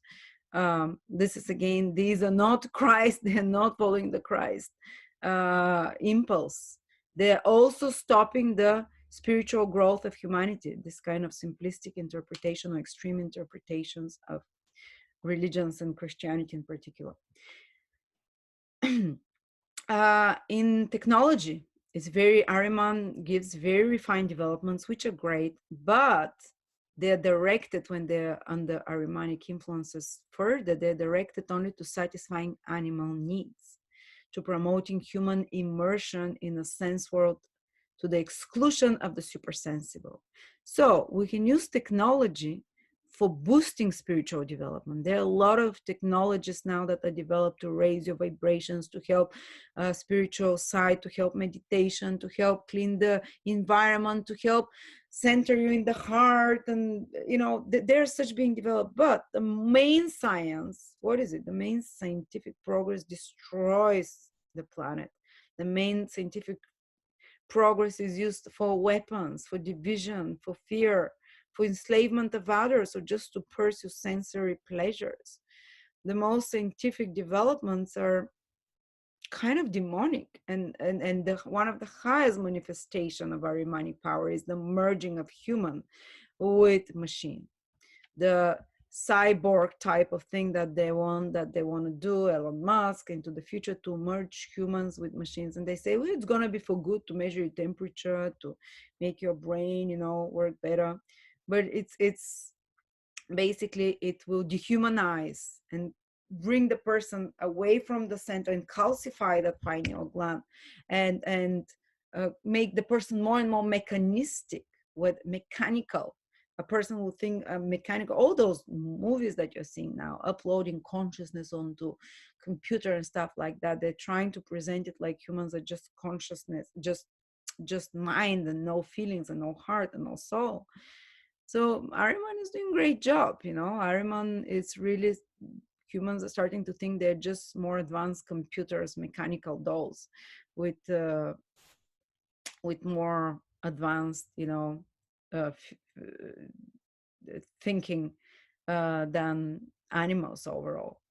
And again, that stops spiritual development. If you believe you're an animal, if you believe uh, you're just a mechanical doll, if you're just a mechanical organism, that there is no soul, you're not going to be able to develop that. It calcifies the etheric body.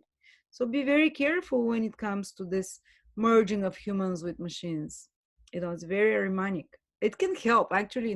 Some things can really help. For example, for people who can't walk, to walk, affecting the nervous system and such. But the ultimate goal of Ahriman is to basically make people robot-like, so they cannot incarnate, they cannot evolve um, the higher abilities of being able to see spiritually, being able to travel spiritually. Ahriman, and the Bible even says that the beast, which is Ahriman, when it comes, it will make miracles, and it will make. And Rudolf Steiner says that was before computers existed, anything 100 years ago, and he said Ahriman, when it appears, will give the human beings the Ahrimanic incarnations. And it's not just one being Ahriman, it will be in one being, but there is like the whole culture is Ahrimanic now. When Ahriman is coming, you will see the whole culture is Ahrimanic, that it is giving humans the feeling that they're omnipresent, that they can be everywhere at the same time. The internet is doing that, that they can know everything that they want. So you go into internet, you Google, what is the highest mountain? You can know it, immediately. Omniscient, to know everything, to be everywhere. Omnipotent, with a button, you can control a machine and it can make something. But this is without us having, actually, we're supposed to be like that, but not with the help of machines. You can be everywhere with your spirit when you develop it enough. You can know everything by developing your clairvoyant abilities. And you say, oh, I want to see, did Hitler drink tea or coffee? And you immediately are in his room, you tap into the Akashic records and you see whether he drinks tea or coffee,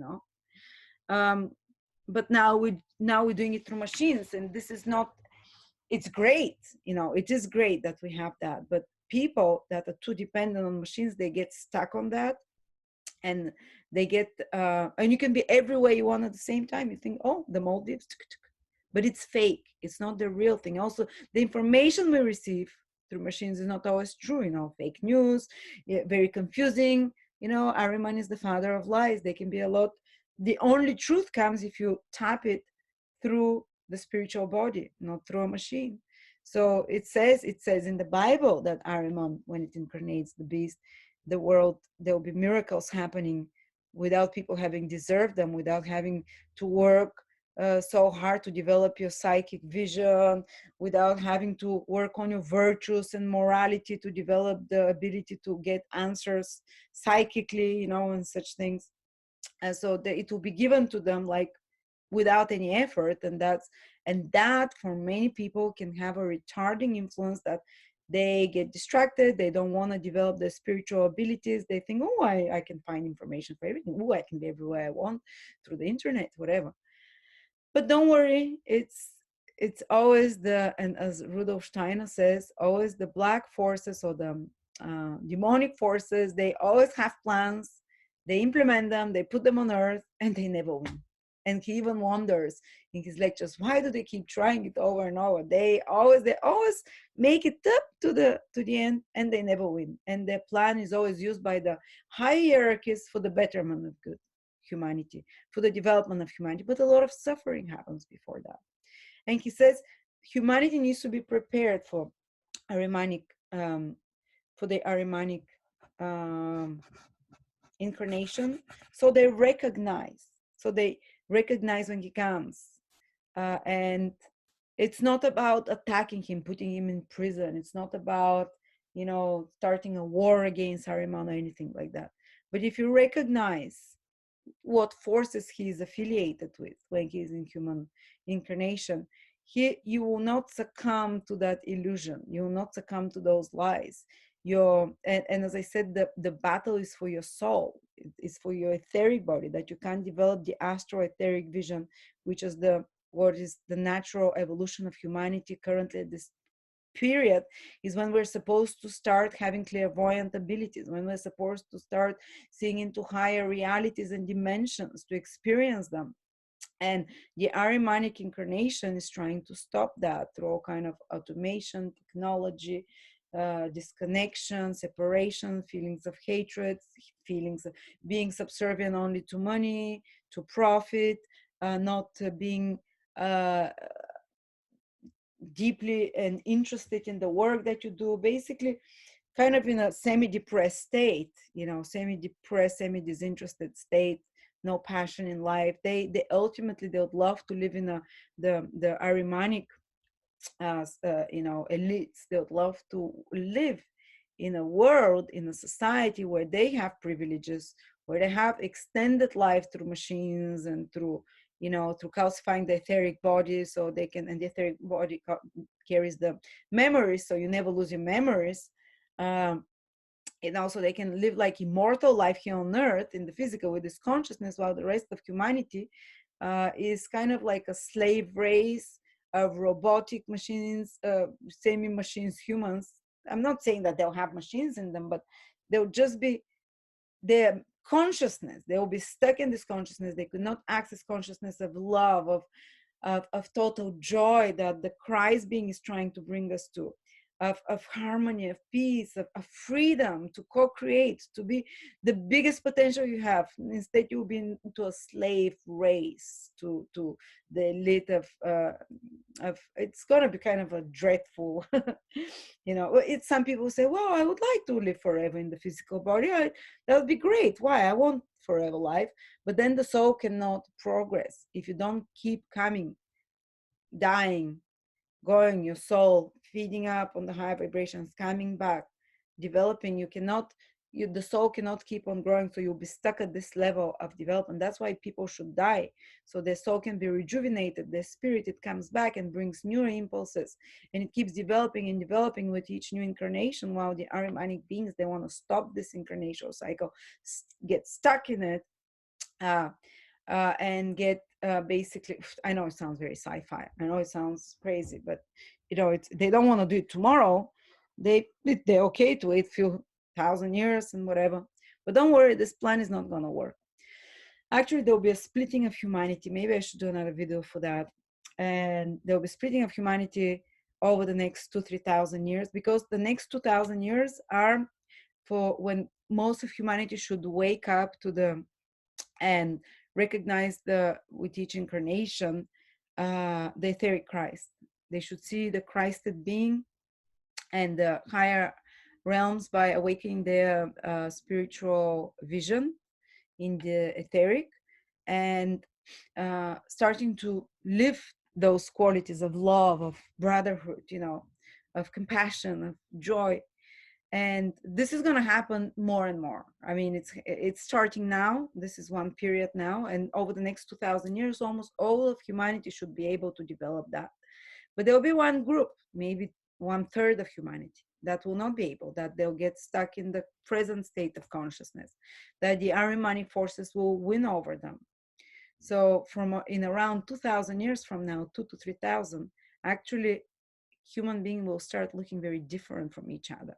They'll be split into the ones that started embodying the Christ principle more and more, that are going in the natural stream of evolution, that will not fully became materialistic and fully basically seduced by Ahriman into believing that we're all machines and robots, and they will start looking different than this branch of humanity. There are the ones that were, let's say, not seduced, but yes, the ones that were misled by Ahriman, that choose also consciously to do evil. It's very rarely nowadays someone chooses consciously to do evil. You might hurt someone, but maybe you were trying to help them. In the process, you hurt them.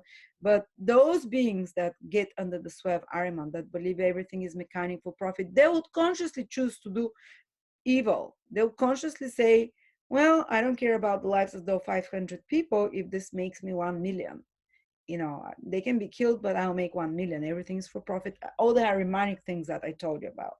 So they will become, the soul will get so distorted, this spirit. They'll become evil, Now, not there, still there's very rarely people that are purely evil, Now they can be still redemption of soul. Even someone who is a satanic and does, kills animals and sacrifices and has been following Ahrimanic principles of profit above everything. Even now they can change now, and they can go in the other stream of evolution, which is the Christian, which is not Christian, the Christed being, the one where I'm not going to repeat myself. But in about 2000 to 3000 years from now, according to Rudolf Steiner and Antroposophy, this will not be anymore the case. I think it was maybe even 6000 years from now, when at the 4000 years from now, at the seventh post-Atlantic age, they will be no longer able to, it's either good or bad, and they'll start looking differently. The evil that consciously choose, the Ahrimanic principle, they would even look evil. It would be shown on their face. While the ones that chose the natural evolution, the Christed consciousness, and it was born into them, they would look noble and actually more and more refined, and they would have all psychic abilities, telepathic abilities, and such. So that's a lot of information. Maybe it's very confusing. I have to make a video specifically about the future for the next a few thousand years. But currently we're at a very pivotal time, the incarnation of Ahriman. And if we recognize that, if we don't succumb to the Ahrimanic illusion, if we continue to search and to look for high meaning, to continue to build goodness and virtues in us. I told you what awakens the etheric vision to connect to Christ is being good, kind, compassion, conscience, and observing your actions and trying to become better and correcting them. This is usually self-work, self-improvement, and all those other things that are reminding that I told you how to avoid and to stay away from them. Then naturally the Christ spirit with you will awaken, your spiritual vision will awaken, and you'll start seeing higher realities. And of course you want to be on that path. Who wants to be stuck in the pain and misery of the current state of consciousness? So okay, I don't want to do this much longer, but there is a war, a spiritual war happening for our souls, which path we choose.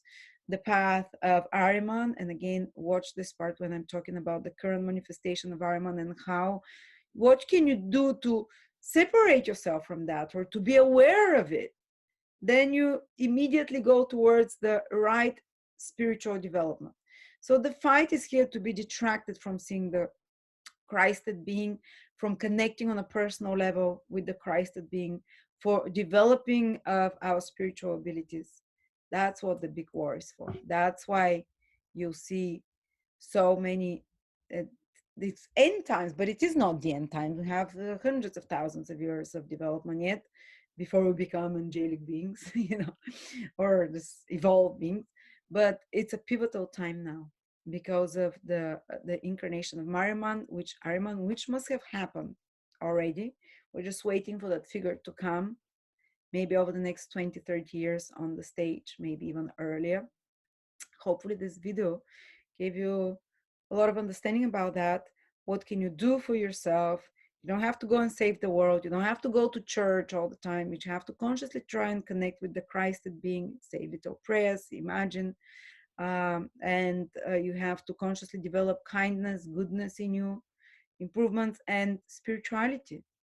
Not to fall for the illusion that everything is mechanical, that everything serves just for profits, that the means, that the end excuses the means. This is very Ahrimanic in nature. And to be aware when you see other such beings that are under the influence of Ahriman. And I told you what they are. Maybe scientists that, that use science just for animalistic or destructive purposes, and all such. It's learning to recognize the truth from the untruth, the father of lies, Ahriman, from the father of truth, the Christed being, the Archangel Michael, as well as a warrior for Christ. And all you need to do is to be able to recognize that, and to try to do the things that disconnect you from Ahriman. So these don't lie. Ahriman's stronghold is in people who lie. If you find people that lie, especially many politicians know, they are so taken by Ahriman. They initiated into the art of lying. Even they're taught how to do that. So consciously trying not to lie, trying to be as honest with people, trying to find joy in the work you do, in the duties that you have, trying to find meaning in your life and purpose, trying to find human contact, natural human contact where you connect on a compassionate level with others, trying to wear natural materials, eat natural foods, practice holistic medicine, practice focused thought. Ahriman wants to disturb the thought. Ahriman wants disconnected thoughts. Ahriman wants just thoughts that are not infused with imagination. Practice. So, for example, if you're just watching movies, Ahriman is, it doesn't allow you to practice imagination. Instead, read a book and imagine it. This is what it goes against Ahriman, the imagination, to develop it. And the imagination is a gateway towards the psychic vision as well, and spiritual development. Also, try and, social media is very Ahrimanic, because Ahriman wants you to skip through things. And when you go on Facebook and other social media, it doesn't want you to have a deep thought. So Ahriman wants just like, just reading updates, okay, and doesn't want you to think deep on anything. To counteract Ahrimanic influences, deep thoughts, meditative thoughts.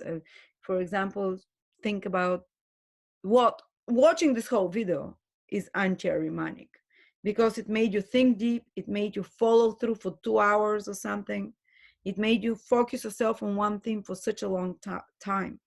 Ahriman wants the human to be disconnected in his thought, and to have very superficial thoughts, and to learn phrases, and never to coin its original. When you're trying to express a feeling, or to tell a story, use your own original phrases rather than simplifying the language.